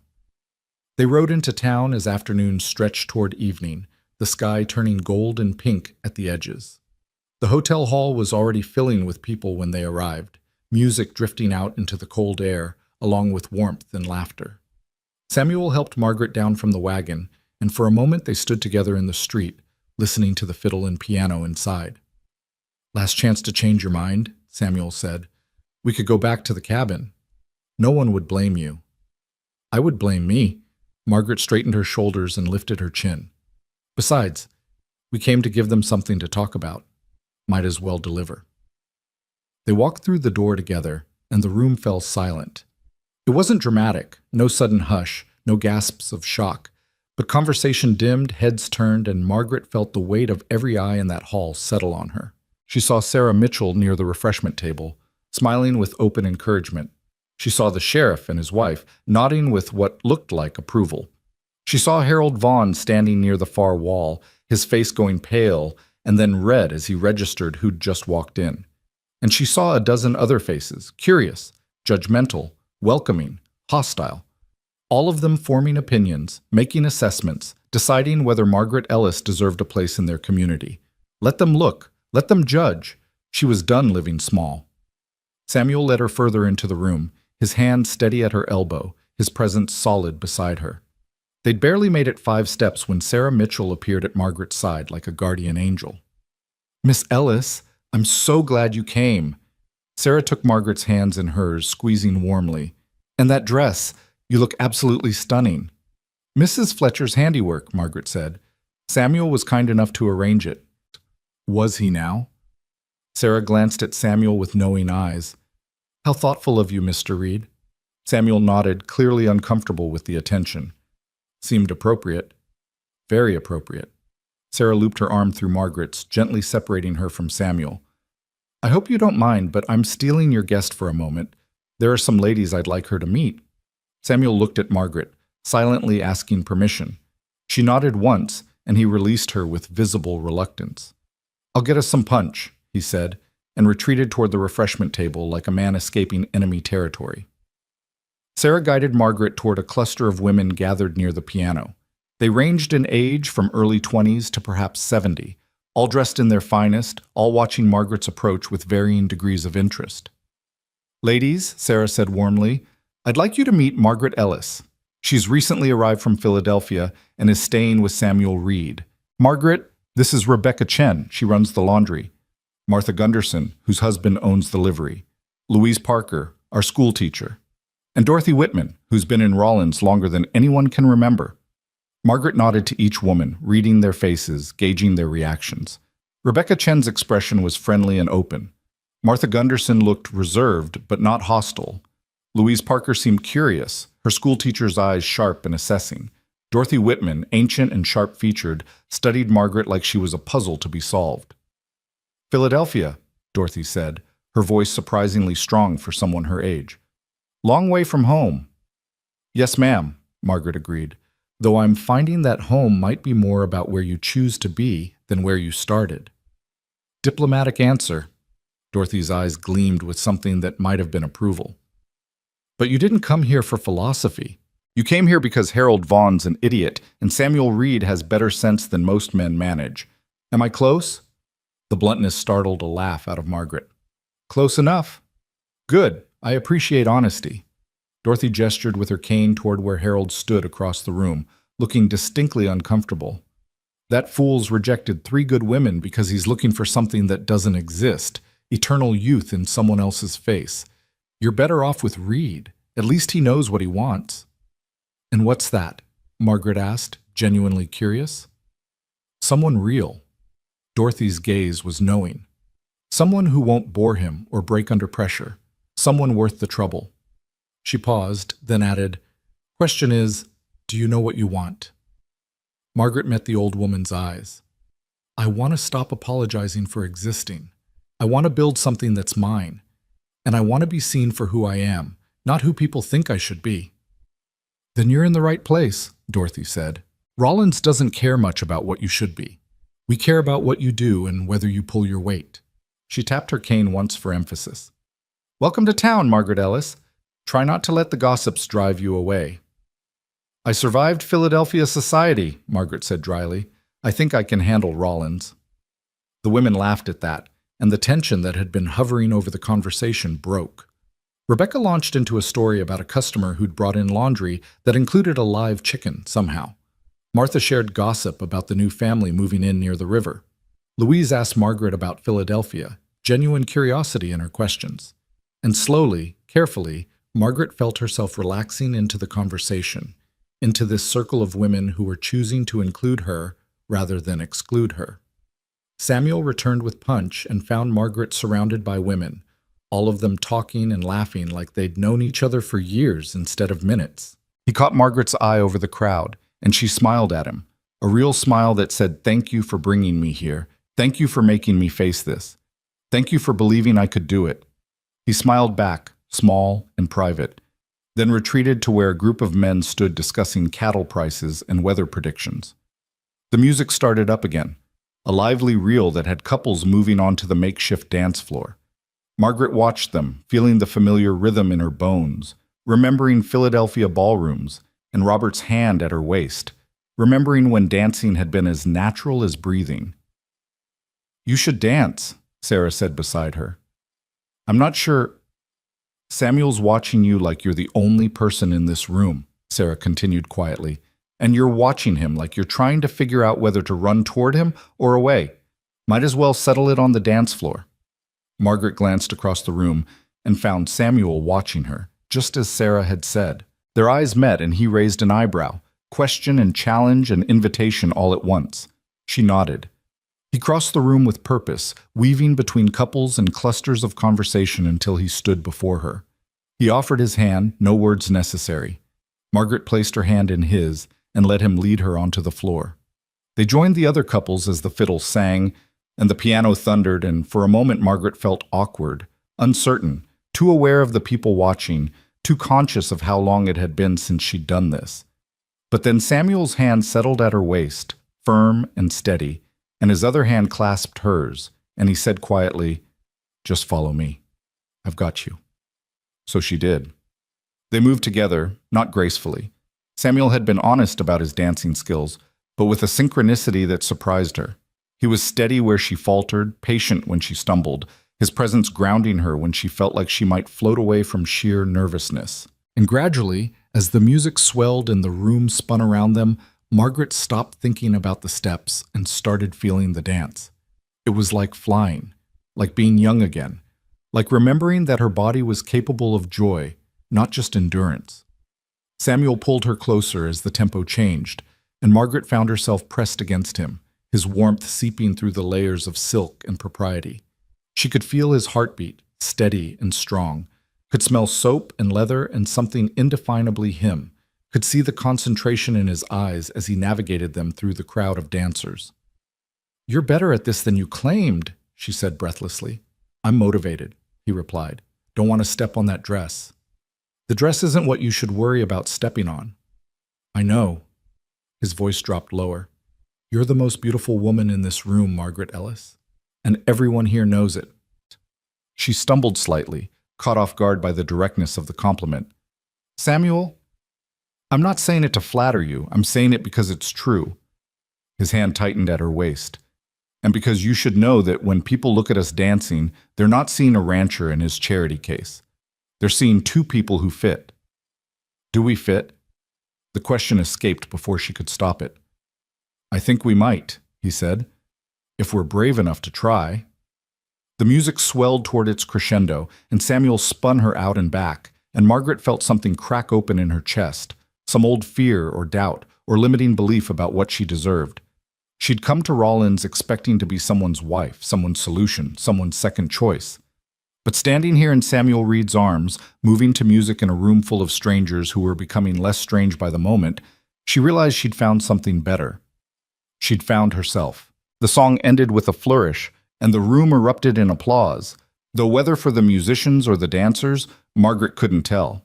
Samuel released her waist, but kept hold of her hand, leading her off the floor toward the relative quiet near the windows. "Punch?" he asked. "Please. And air. Definitely air." He left her by the window while he fetched drinks, and Margaret pressed her overheated face against the cold glass, watching her breath fog the surface. Her heart was still racing, her mind still spinning from the dance, from Samuel's words, from the impossible reality of this moment. "Well, well. Looks like you've made quite the impression." Margaret turned to find Harold Vaughn standing beside her, punch cup in hand, expression carefully neutral. She'd known this confrontation was coming, had felt it hovering at the edges of the evening like a storm waiting to break. "Mr. Vaughn," she said coolly, "I didn't realize you were still in Rollins." "I live here," he said, and there was a touch of defensiveness in his voice. "Have for 3 years." "How permanent of you." His jaw tightened. "I wanted to apologize for how I behaved at the station. It was ungentlemanly." "Yes, it was." Margaret saw no reason to soften the truth.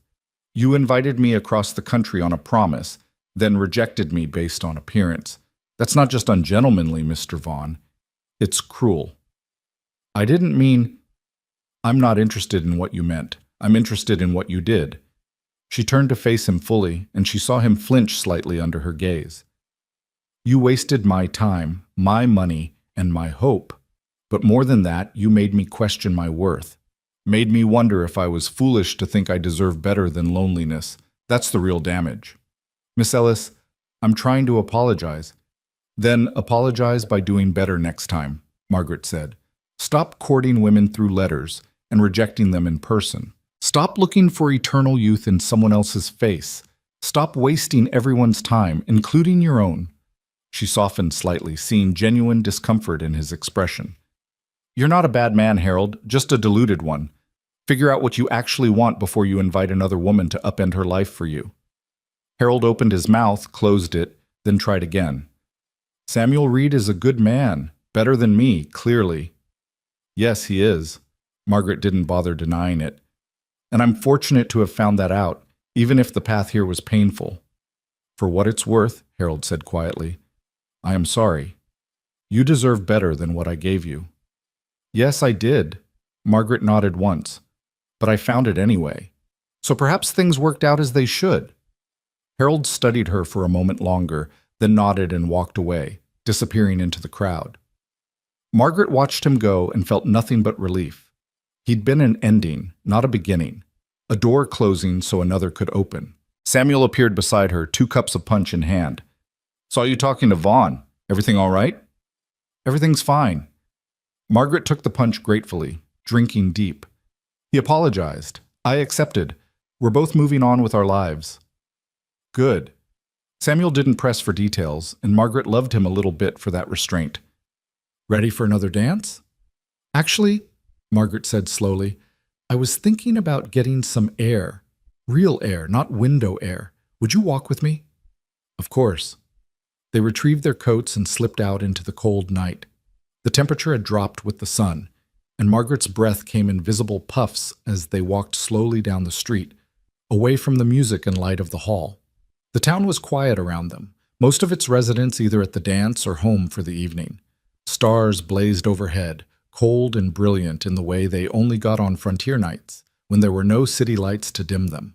"Thank you," Margaret said after they'd walked a block in companionable silence. "For what?" "For tonight. For the dress. For making me come when I wanted to hide. For dancing with me even though you claimed to be terrible at it." She paused, gathering courage. for seeing me when everyone else was looking through me. Samuel stopped walking and turned to face her. In the starlight, his face was all shadows and angles, but his eyes were warm. Margaret, I need to tell you something. Her heart skipped. All right. When I brought you back to the cabin that first day, I told myself it was just help, just offering shelter to someone who needed it. But that wasn't entirely true. He took a breath. The truth is, I saw you standing on that platform, and I saw someone strong enough to cross the country on a promise, someone brave enough to face rejection with dignity, someone who didn't crumble when life didn't go as planned. And I thought, that's someone worth knowing. Samuel, let me finish. He stepped closer. These past weeks, having you at the cabin, working beside you, watching you handle every challenge with grace and grit, it's been the best weeks I've had in 5 years. Maybe longer. You make me want to be better, want to do more than just survive. And I know it's fast. I know we barely know each other, but I need you to know that when I look at you, I don't see age or convenience or temporary. I see a partner, someone I could build a life with, if you were willing. Margaret stared at him, her heart hammering so hard she thought it might crack her ribs. Are you asking me to stay? I'm asking if you want to stay, not because you have nowhere else to go, but because this is where you want to be. His voice was rough with emotion. I'm asking if maybe, possibly, you might consider making this permanent, making us permanent. Samuel Reed, Margaret said slowly. Are you proposing to me? Not yet. A smile ghosted across his face. Figured I should court you properly first. Take you on buggy rides. Bring you flowers if I can find any that haven't frozen. Write you letters that actually tell the truth instead of pretty lies. He reached out and took her hand. But yes, eventually, if you'll have me. I want to marry you, Margaret Ellis. Want to wake up next to you for whatever years we've got left. Want to build something real with you. Margaret felt tears prick her eyes. I came here looking for a partnership. Harold promised me that and failed to deliver. But you've been giving me exactly that without even being asked. She squeezed his hand. Yes, I want to stay. Yes, I want to build something real. And yes, when you do eventually propose, I'll probably say yes to that too. The relief that washed over Samuel's face was beautiful to see. He pulled her closer, and for a moment they just stood there in the frozen street, holding each other, breathing the same air. We should probably tell people, Samuel said against her hair, before they gossip us into being married without actually having the ceremony. Margaret laughed, the sound muffled against his chest. Let them gossip. I'm done caring what people think. That's my girl. He pulled back just enough to see her face. Though speaking of ceremonies, if we do this, I want to do it properly. Church, witnesses, a real wedding, not sneaking around or pretending it's something less than it is. Agreed. Margaret looked up at him, and in the starlight his face was open and honest and real. But Samuel, we should probably actually spend some time courting before we start planning the wedding, just to make sure we don't drive each other crazy. Oh, we'll definitely drive each other crazy, he said with absolute certainty. Question is whether it's the good kind of crazy or the bad kind. Well then, Margaret said, I suppose we'll find out. They walked back to the hall hand in hand, and when they entered, the conversation around them shifted, people noting their linked hands, their matching expressions, the way they moved together like they'd been doing it for years instead of weeks. Sarah Mitchell caught Margaret's eye across the room and grinned, giving her a discreet thumbs up. Dorothy Whitman nodded with satisfaction, like she'd predicted this outcome all along. The music started up again, and Samuel led Margaret back onto the floor. This time, she didn't stumble. This time, she knew the steps. This time, when he pulled her close and they moved together to the rhythm of fiddle and piano, it felt less like dancing and more like flying. The evening wore on, filled with music and conversation and moments that felt suspended in amber, perfect and preserved. Margaret danced with Samuel until her feet ached. She talked with the women of Rollins until her voice grew hoarse. She ate pie that Rebecca Chen had brought, drank punch that Sarah had spiked with something stronger than juice, and laughed more in those few hours than she had in the past 3 years combined. And through it all, she felt Samuel's presence beside her, steady, solid, real. Not a fantasy built from letters and longing, but a man who saw her clearly and chose her anyway. A man who offered partnership instead of pretty words, honesty instead of flattery, reality instead of romance. Though if Margaret was being honest with herself, this felt pretty romantic too. They left the dance as midnight approached, exhausted and happy, and buzzing with the kind of contentment that came from an evening well spent. The ride back to the cabin was quiet, but it was the comfortable quiet of people who didn't need constant conversation to feel connected. When they reached the cabin, Samuel helped Margaret down from the wagon with exaggerated gallantry that made her laugh. Inside, the stove had gone cold, and he set about building up the fire while Margaret changed behind her blanket, trading the beautiful burgundy dress for her nightgown and robe.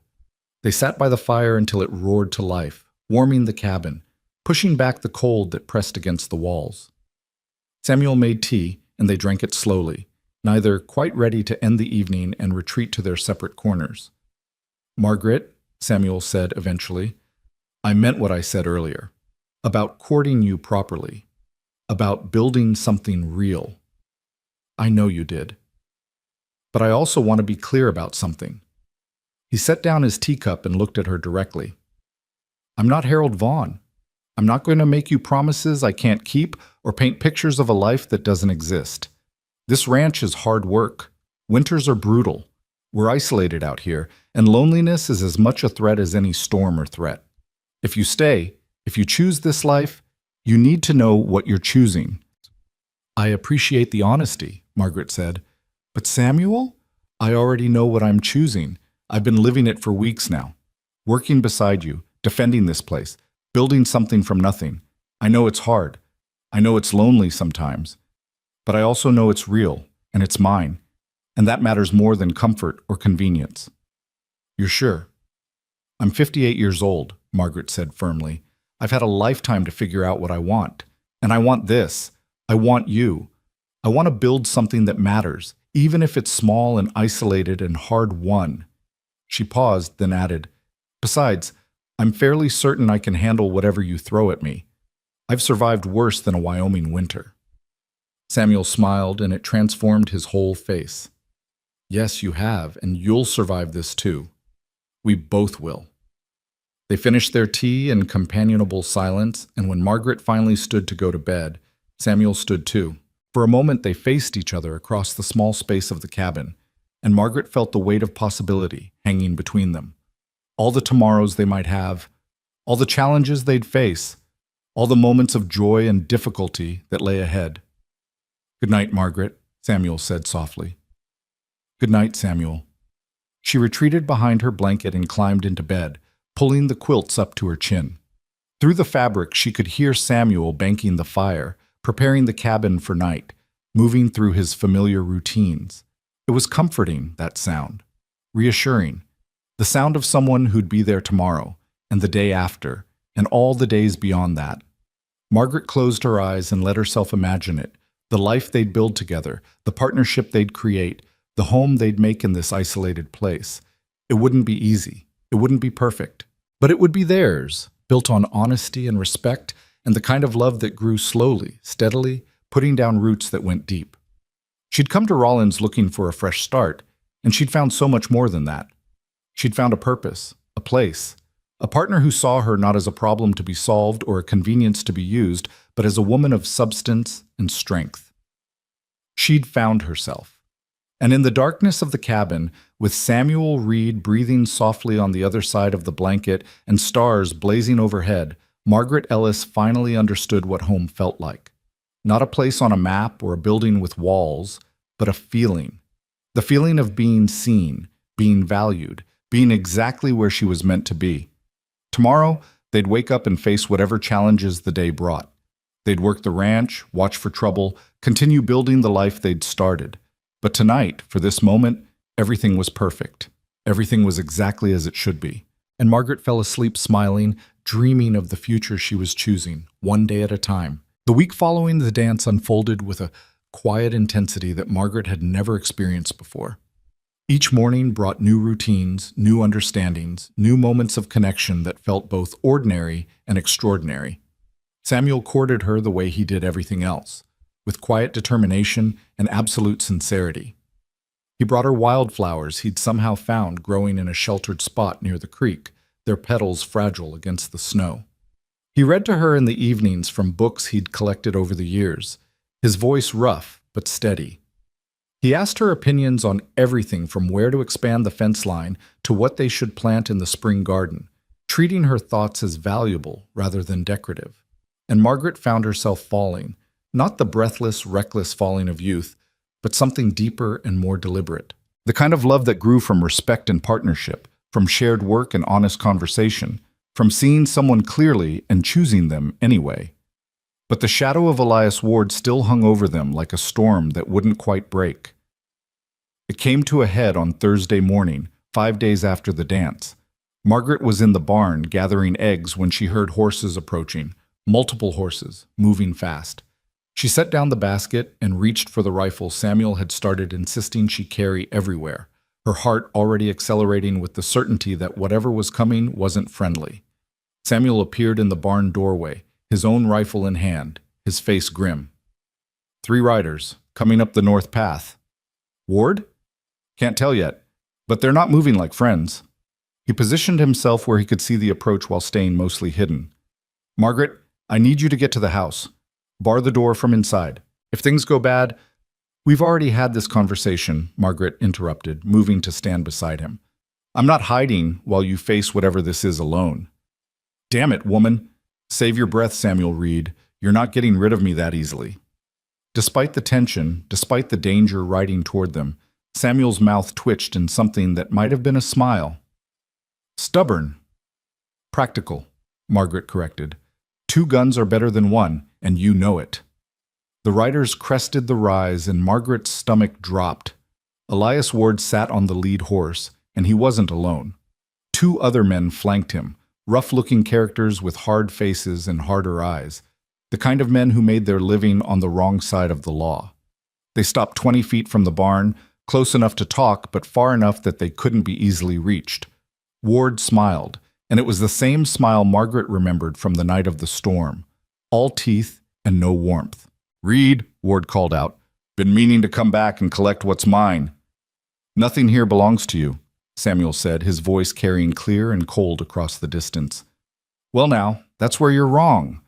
Ward's eyes slid to Margaret, and his smile widened. I left something behind that night, something valuable. Figured it was time to retrieve it. Margaret felt ice slide down her spine. He wasn't talking about property. He was talking about revenge. You've got 3 seconds to turn those horses around and ride out, Samuel said. After that, we start shooting. That's not very hospitable, Ward said, especially considering you're outnumbered. Numbers don't mean much when you're the first one to take a bullet, Margaret called out, raising her rifle to her shoulder. And I promise you, Mr. Ward, I won't miss twice. Ward's smile faltered slightly. The lady's got spirit. I'll give her that. The lady's got aim, Margaret corrected, and very little patience for men who threaten her home. One of Ward's companions shifted nervously in his saddle. Elias, you didn't say nothing about facing down 2 armed people. Said this was just a simple robbery. Shut up, Jensen, Ward snapped. No, let him talk, Samuel said. Seems like your friends might be smarter than you are, Ward.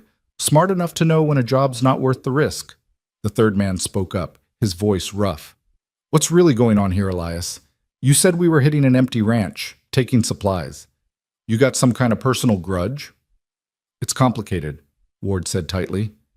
Then uncomplicate it, the man said, because I'm not getting shot over your hurt pride. Margaret watched the dynamic shift, saw the moment Ward's plan started crumbling. He'd recruited these men under false pretenses, and now they were seeing the truth. This wasn't a simple robbery, it was a vendetta. And vendettas got people killed. Here's what's going to happen, Samuel said, his voice carrying the kind of authority that made even dangerous men listen. You're going to turn around and ride back to wherever you came from. Ward, you're going to leave this territory and never come back. And if you ever threaten Margaret or this ranch again, I'll hunt you down myself. Is that clear? You can't, I can, and I will. Samuel's finger moved to the trigger. I'm a patient man, Ward, but my patience has limits, and you crossed them the moment you brought armed men to my property. So here's your choice. Ride away now, or we settle this right here. Your call. The tension stretched so tight Margaret could barely breathe. She kept her rifle trained on Ward, watching his face, reading the calculations running behind his eyes. He was trying to figure out if his pride was worth dying for, whether revenge mattered more than survival. The man called Jensen made the decision for him. "I'm out." He turned his horse. "This is your mess, Elias. Not mine." The third man hesitated, then followed. "Good luck, Ward. You're going to need it." They rode away, leaving Ward alone facing 2 rifles and a future that had suddenly become much more complicated than he'd planned. For a moment, Margaret thought he might actually be stupid enough to try something anyway. Thought his pride might override his survival instinct. But then Sheriff Blake's voice rang out from behind Ward. "That's far enough, Ward. You're under arrest." Ward spun in his saddle to find the sheriff and 2 deputies emerging from the trees where they'd apparently been watching the entire confrontation. His face went white, then red with fury. "This is a setup," he spat. "This is justice," the sheriff corrected. He dismounted and approached Ward with his pistol drawn. "Get down from that horse, nice and slow. You're wanted for robbery, theft, and now attempted assault. We've been tracking you for weeks, and you just gave me all the evidence I need." Ward looked from the sheriff to Samuel to Margaret, and Margaret saw the moment he realized he'd lost. His shoulders slumped, and he dismounted without further protest. The sheriff's deputies moved in to secure him, and Blake walked over to where Samuel and Margaret stood. "Sorry for using you as bait," he said, "but we needed to catch him in the act. Couldn't arrest him on suspicion alone." "You knew he was coming?" Samuel asked. "Got word yesterday from a saloon keeper in town. Ward's been drinking and talking, making threats against you and Miss Ellis. Figured it was only a matter of time before he made his move." Blake glanced at Margaret. "Your description from that first night helped. We've been building a case, connecting him to robberies across 3 counties. This just sealed it." Margaret lowered her rifle, surprised to find her hands shaking now that the danger had passed. "What happens to him?" "Trial, then prison. He'll be away for a long time." Blake tipped his hat to her. "You handled yourself well, ma'am. Not many women would stand their ground like that." "Not many women had a reason to," Margaret said quietly, looking at Samuel. The sheriff smiled knowingly. "I suspect you found several reasons to stay in Rollins, Miss Ellis. Speaking of which," he reached into his pocket and pulled out an envelope. "This came for you at the post office. Fletcher was going to hold it until you came to town, but since I was riding out here anyway." Margaret took the envelope with confusion. The handwriting was unfamiliar, the postmark from Philadelphia. She opened it carefully and pulled out a single sheet of paper. It was from her sister. "Dear Margaret, I hope this letter finds you well, and that Wyoming has proven to be everything you hoped. I write with both apology and news. First, the apology. I should have been more supportive of your decision to leave. You were right when you said you needed more than kindness. You needed a life of your own. I see that now, and I'm sorry I didn't see it sooner. The news is that I've sold the house in Philadelphia. Thomas got a position in Boston, and we're moving in the spring. I wanted you to know that your belongings, the things you left behind, have been packed and will be shipped to you once you send an address. I also wanted you to know that you were right about something else. You were never a burden. You were family, and I should have made you feel like family instead of a guest in my home. I hope Wyoming treats you kindly. I hope you find what you were looking for. Your sister, Elizabeth." Margaret read the letter twice, feeling emotions she couldn't quite name wash over her. Relief, maybe. Vindication. But also sadness for the years they'd wasted dancing around truth instead of speaking it plainly. "Everything all right?" Samuel asked quietly. "Yeah," Margaret said, folding the letter carefully. "Everything's ending and beginning exactly as it should." The sheriff and his deputies left with Ward in custody, and suddenly the ranch was quiet again. Samuel and Margaret stood in the space between the barn and the house, the crisis past, the danger gone, facing each other in the aftermath. "That was terrifying," Margaret said. "Yes, it was. And exhilarating. That too. And I never want to do it again." Samuel laughed, the sound breaking the tension that still hummed between them. "Agreed." He looked at her for a long moment, and Margaret saw something shift in his expression. "Margaret Ellis, I had a whole plan for this. Was going to wait until spring, bring you flowers that weren't half frozen, Maybe take you on a proper picnic by the creek. Margaret's heart started beating faster. Samuel, but I just watched you face down 3 armed men without flinching. Watched you stand your ground and defend this place like it was already yours. And I realized I'm tired of waiting for the perfect moment when we've already been living the perfect reality. He reached into his pocket and pulled out a ring, simple gold, worn smooth with age. This was my mother's, only thing of value she left me when she passed. I've been carrying it around for 3 days, waiting for the right time to ask. Ask what? Margaret whispered, though she already knew. Margaret Ellis, would you do me the honor of becoming my wife? Not because you need a home or I need a housekeeper, but because we fit. Because you're the strongest, bravest, most remarkable woman I've ever known. Because I want to spend whatever years I have left waking up next to you and falling asleep knowing you're there. Because I love you. The last 3 words hung in the air between them, simple and profound and absolutely true. Margaret felt tears spill down her cheeks, warm against her cold skin. Yes, she said. Yes, I'll marry you. Not because Harold Vaughn was an idiot or because I needed rescuing, but because you see me, really see me, because you make me want to be brave instead of safe, because I love you too. Samuel slipped the ring onto her finger. It fit perfectly, like it had been waiting for her all along, and then he was kissing her, his hands cupping her face, his lips warm and sure against hers. It wasn't the first kiss of youth or the desperate kiss of loneliness. It was the kiss of 2 people who'd found each other against all odds and chosen to build something real together. When they finally pulled apart, both breathing hard, both smiling like fools, Samuel said, "We should probably tell people. Make it official." "We should probably eat breakfast first," Margaret said practically. "I'm starving, and I'd rather not faint during my own wedding planning." They walked back to the house hand in hand, and Margaret noticed the way the morning light caught the gold of the ring on her finger. Her mother's wedding ring had been ornate, covered in small diamonds, impressive but cold. This ring was simple and warm and real, just like the man who'd given it to her, just like the life they'd build together. Over breakfast, they talked logistics. They decided on a winter wedding, no point in waiting for spring when they already knew what they wanted. They'd ask Reverend Morrison to perform the ceremony, invite the whole town if they wanted to come, and have the reception at the hotel where Sarah Mitchell could fuss over details the way she clearly wanted to. "Your sister's letter," Samuel said as they cleared the dishes. "You going to write back?" "Yes," Margaret said. "I'll tell her I'm getting married. Tell her I found what I was looking for and it wasn't what I expected, but it's better than I dreamed." She paused, considering.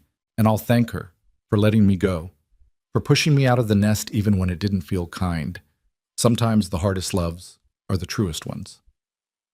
The next 2 weeks passed in a blur of preparation. Margaret and Samuel rode to town to speak with Reverend Morrison, who agreed to perform the ceremony with barely concealed delight.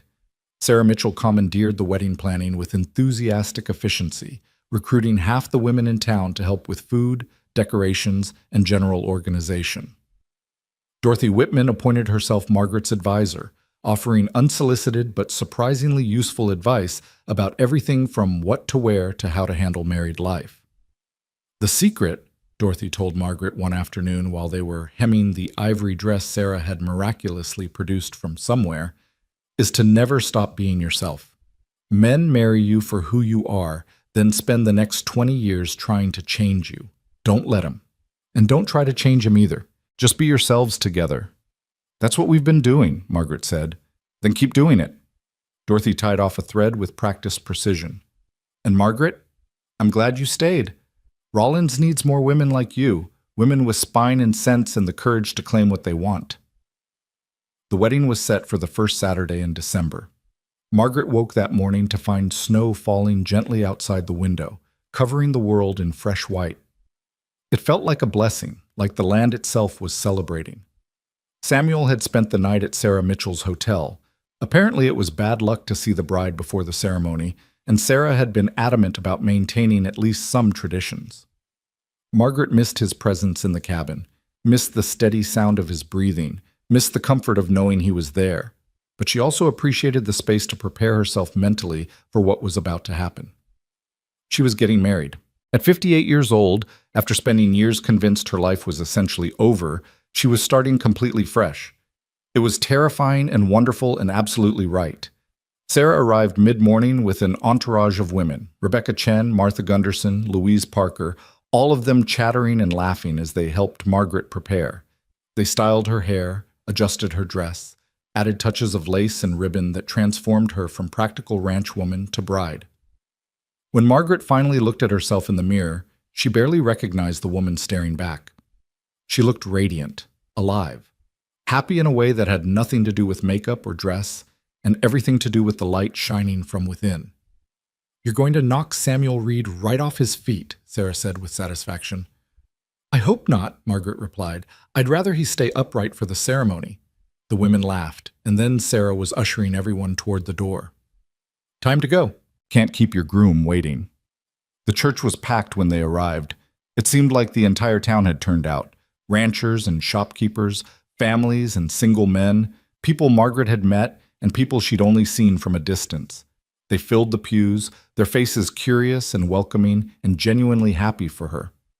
Margaret stood at the back of the church, her hand on Sarah's arm, looking down the aisle toward where Samuel stood waiting. He wore a dark suit that looked new, his hair combed back, his face clean-shaven. But it was his expression that made Margaret's breath catch, pure, undiluted joy mixed with something that looked like awe. The piano started playing, and Sarah squeezed Margaret's arm once before releasing her. "Go get your man." Margaret walked down the aisle alone. She'd thought about asking someone to give her away. Sheriff Blake had offered, kind man that he was. But in the end, she decided she'd give herself. She'd come this far on her own strength, made her own choices, claimed her own future. This final walk was hers to take. Samuel watched her approach, and Margaret saw his eyes glisten with unshed tears. When she reached him, he took both her hands in his and said quietly, so only she could hear, "You are so beautiful." "So are you," she whispered back. Reverend Morrison cleared his throat and began the ceremony. The words washed over Margaret in a blur of traditional phrases and sacred promises. She heard herself making vows, heard Samuel's voice rough with emotion as he made his. She felt him slide a second ring onto her finger, a wedding band to go with his mother's ring, and she slid one onto his finger in return. And then the Reverend was saying, "I now pronounce you husband and wife. Mr. Reed, you may kiss your bride."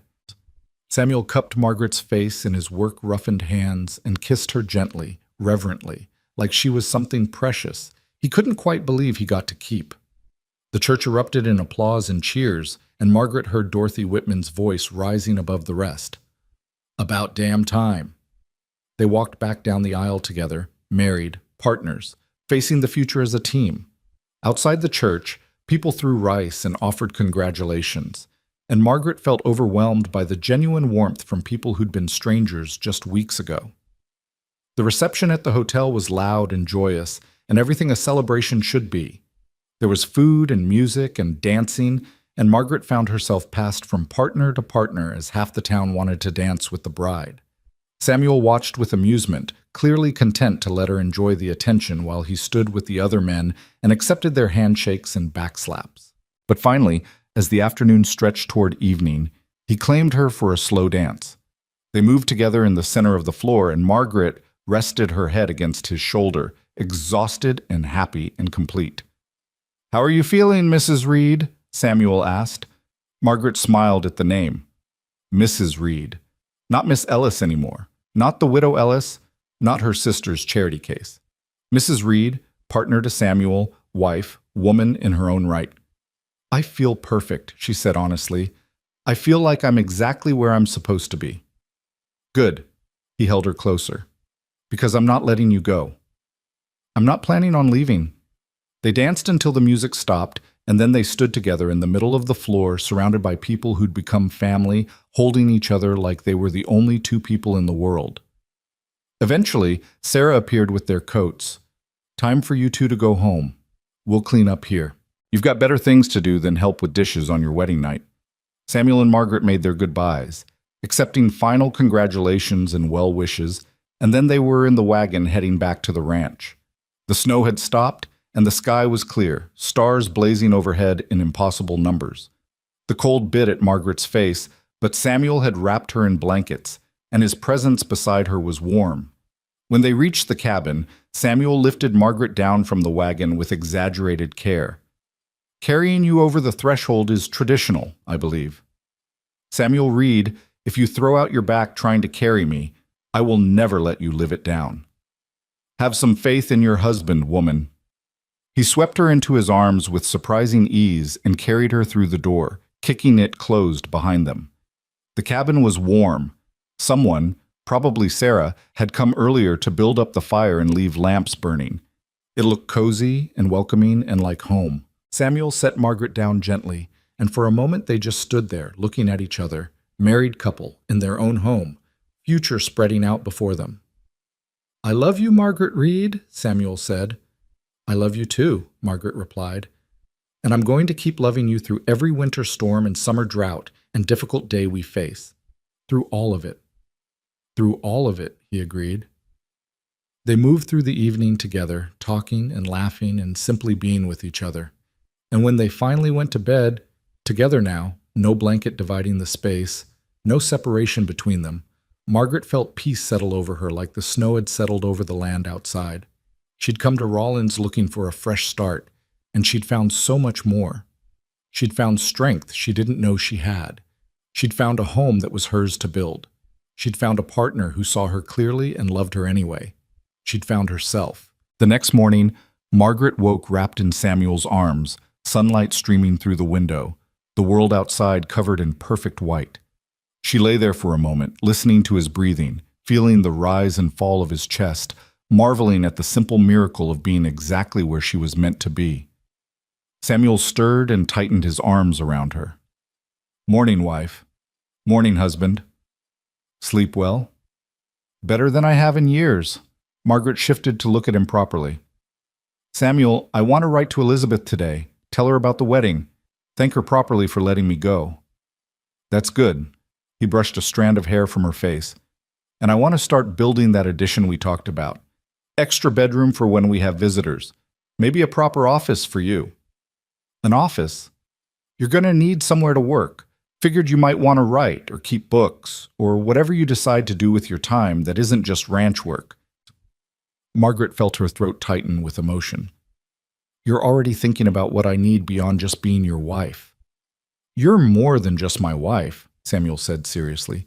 "You're Margaret Reed, writer, thinker, woman of substance. My job is to give you space to be all of that." And there it was, the reason she'd fallen in love with this quiet rancher. Not because he'd rescued her, not because he'd offered shelter, but because he saw her as a whole person with dreams and ambitions beyond just serving his needs. They got up together and made breakfast, moving around each other with the easy familiarity of people who'd been working together for weeks. The coffee was strong, the bacon crispy, the eggs perfect. And sitting across from Samuel at the table they'd shared for so long, now as husband and wife instead of uncertain housemates, Margaret felt joy bubble up in her chest. "What are you smiling about?" Samuel asked. "Everything," Margaret said honestly. "I'm smiling about everything." The days that followed settled into a new rhythm, similar to what they'd had before, but different in small, significant ways. They worked the ranch together, planned improvements for spring, talked about maybe getting a few more chickens and possibly a milk cow. Margaret wrote letters to her sister, receiving warm replies that suggested their relationship might heal into something honest and real. Samuel taught Margaret everything he knew about ranching, and she taught him that she had a head for numbers that made their bookkeeping actually make sense. And in the evenings, they sat by the fire and read together, or talked, or simply existed in each other's company. Sometimes they discussed serious things, plans for the future, concerns about the ranch, news from town. Sometimes they talked about nothing at all, just filling the space with words because silence, while comfortable, wasn't always necessary. Winter deepened, and Margaret learned what Samuel had meant about the brutal cold. There were days when the wind howled so fiercely they couldn't leave the cabin, days when the temperature dropped so low that water froze in the bucket overnight. But there were also days of crystalline beauty, when the sun made the snow sparkle like diamonds, and the air was so clear you could see for miles. Days when Margaret and Samuel would bundle up and walk the property just to marvel at the stark magnificence of the land they called home. In January, a package arrived from Philadelphia. Margaret's belongings, shipped by her sister as promised. They unpacked it together, and Margaret showed Samuel pieces of her past life. Books she'd collected, photographs of people long gone, small treasures that had survived the journey. Samuel handled each item with care, understanding that these weren't just objects, but pieces of Margaret's story. "Do you miss it?" he asked as they sorted through a box of books. "Philadelphia, I mean, the life you had there." Margaret considered the question seriously. "I miss some things. Good bookstores, certain friends, the convenience of having everything close by. But do I miss the life I had? No. That life had ended long before I left. This—" She gestured around the cabin, at Samuel, at the window showing the Wyoming wilderness. "This is living. The rest was just existing." Spring came slowly, grudgingly, the snow melting in patches to reveal muddy earth beneath. Samuel started the addition to the cabin, and Margaret planted a garden in a sheltered spot near the house. They watched green things push up through the soil with the same wonder people must have felt since the beginning of time, the miracle of growth, of persistence, of life continuing despite everything. Sarah Mitchell visited regularly, often bringing news from town or just coming for coffee and conversation. Dorothy Whitman came once, inspected the ranch with a critical eye, and declared it acceptable, though you could use more chickens. Rebecca Chen brought laundry services, though Margaret suspected she just wanted an excuse to visit and share gossip. And slowly, carefully, Margaret built a community, not just people she knew, but friends, real friends who valued her for who she was. Harold Vaughn left Rollins that spring. Margaret heard about it from Sarah. He'd sold his property and moved to Colorado, hopefully to start fresh and maybe, possibly, learn from his mistakes. Margaret felt no animosity toward him anymore. He'd been a catalyst, not a villain. The man who'd inadvertently pushed her toward the life she was meant to have. On their 6-month anniversary, Samuel came home from town with a letter. "Came to the post office today, from the territorial governor's office."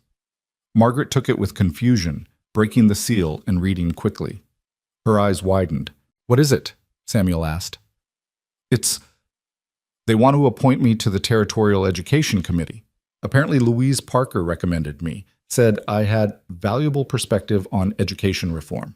Margaret looked up at Samuel in shock. "They want me to help develop curriculum for rural schools." "That's wonderful." Samuel pulled her into a hug. "See? I told you that you needed an office. You're going to be too busy to just be a rancher's wife." "I'll never be just anything," Margaret said against his chest. "But yes, I think I'd like to do this. Use my experience, make a difference. Is that all right?"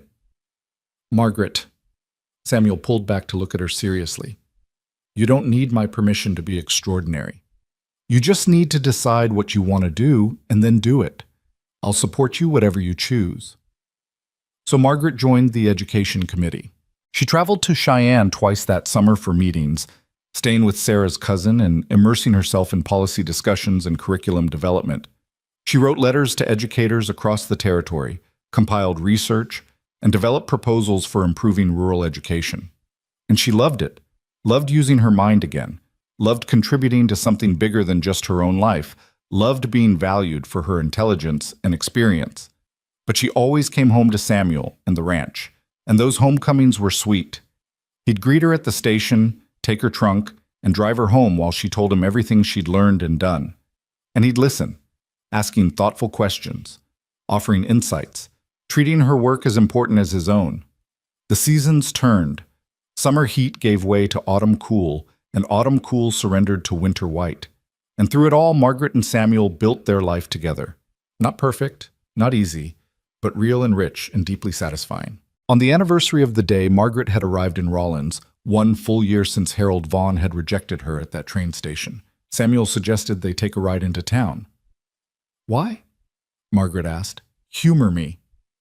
So they rode to Rollins together, and Samuel drove the wagon past the general store, past the church, all the way to the train station. He pulled to a stop at the exact spot where Margaret had stood a year ago, abandoned and uncertain, and facing an unknown future. "Remember this place?" he asked. "I could hardly forget it. This is where I first saw you." Samuel climbed down and helped Margaret down beside him. standing here with your trunk, looking like you were ready to fight the whole territory if necessary. And I thought, that's someone who doesn't quit. I was terrified, Margaret admitted. You were magnificent. He took both her hands. Margaret Reed, in the past year you've defended our home, built a community, joined a territorial committee, and somehow managed to put up with me through all of it. You've made me happier than I have any right to be, and you've shown me that 58 isn't an ending, it's just another beginning. Margaret felt tears prick her eyes. Why are we here, Samuel? Because I wanted you to see how far you've come, wanted you to stand in this spot and remember the woman who got off that train, and then realize how much you've grown since then. He smiled. And because I wanted to tell you, in the place where it all started, that I love you more every day. That marrying you was the smartest thing I ever did. That I can't wait to see what the next 50 years bring. 50 years?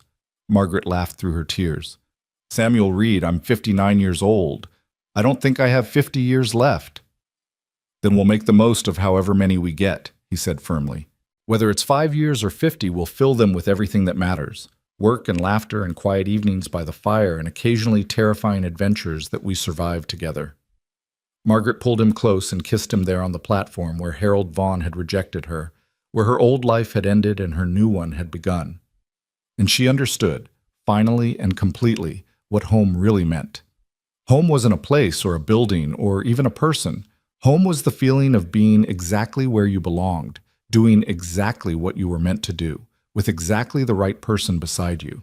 She'd traveled 800 miles looking for a fresh start, and she'd found so much more. She'd found purpose and partnership and a love that had nothing to do with youth or beauty or any of the shallow things people claimed mattered. She'd found a love built on respect and trust and the daily choice to keep showing up for each other. Take me home, Margaret said against Samuel's lips. Already there, he replied. Been there since the day you stepped off that train. They drove back to the ranch as the sun set, painting the sky in shades of orange and gold and deep purple. The cabin came into view over the rise, smoke curling from the chimney, light glowing in the windows. Their home, built together, filled with the life they'd chosen. Margaret looked at the ring on her finger, Samuel's mother's ring, worn smooth by time and love, and thought about all the different kinds of wealth in the world. Money, beauty, youth, those were the things people chased, but the real treasure was this, someone who saw you clearly and loved you anyway. Someone who gave you space to grow and roots to hold you steady. Someone who turned a house into a home and a name into an identity. That night, they sat by the fire like they did every night. Margaret with her correspondence for the education committee, Samuel with his ranch records. The work was never done, but somehow that felt right. Life wasn't about reaching some perfect endpoint where everything was finished. Life was about the journey, the daily choice to keep building, keep growing, keep loving. Margaret? Samuel said eventually. Thank you. She looked up from her papers. For what? For getting on that train. For having the courage to cross the country on a broken promise. For being too stubborn to give up when things went wrong. He smiled. For choosing me when you could have chosen safety. This is safety, Margaret said softly. Real safety isn't about avoiding risk. It's about facing it with someone you trust. She set down her pen and crossed to where he sat, settling onto his lap like she'd done it 1,000 times before. I love you, Samuel Reed. And I'd get on that train again, knowing everything I know now because it brought me here. To you. To us. He wrapped his arms around her and they sat together in the firelight, two people who'd found each other against all odds, who'd built something real from nothing, who'd learned that love wasn't about beginnings. It was about finding someone who kept the door open when winter wouldn't stop knocking. Outside, snow began to fall again, covering the land in white.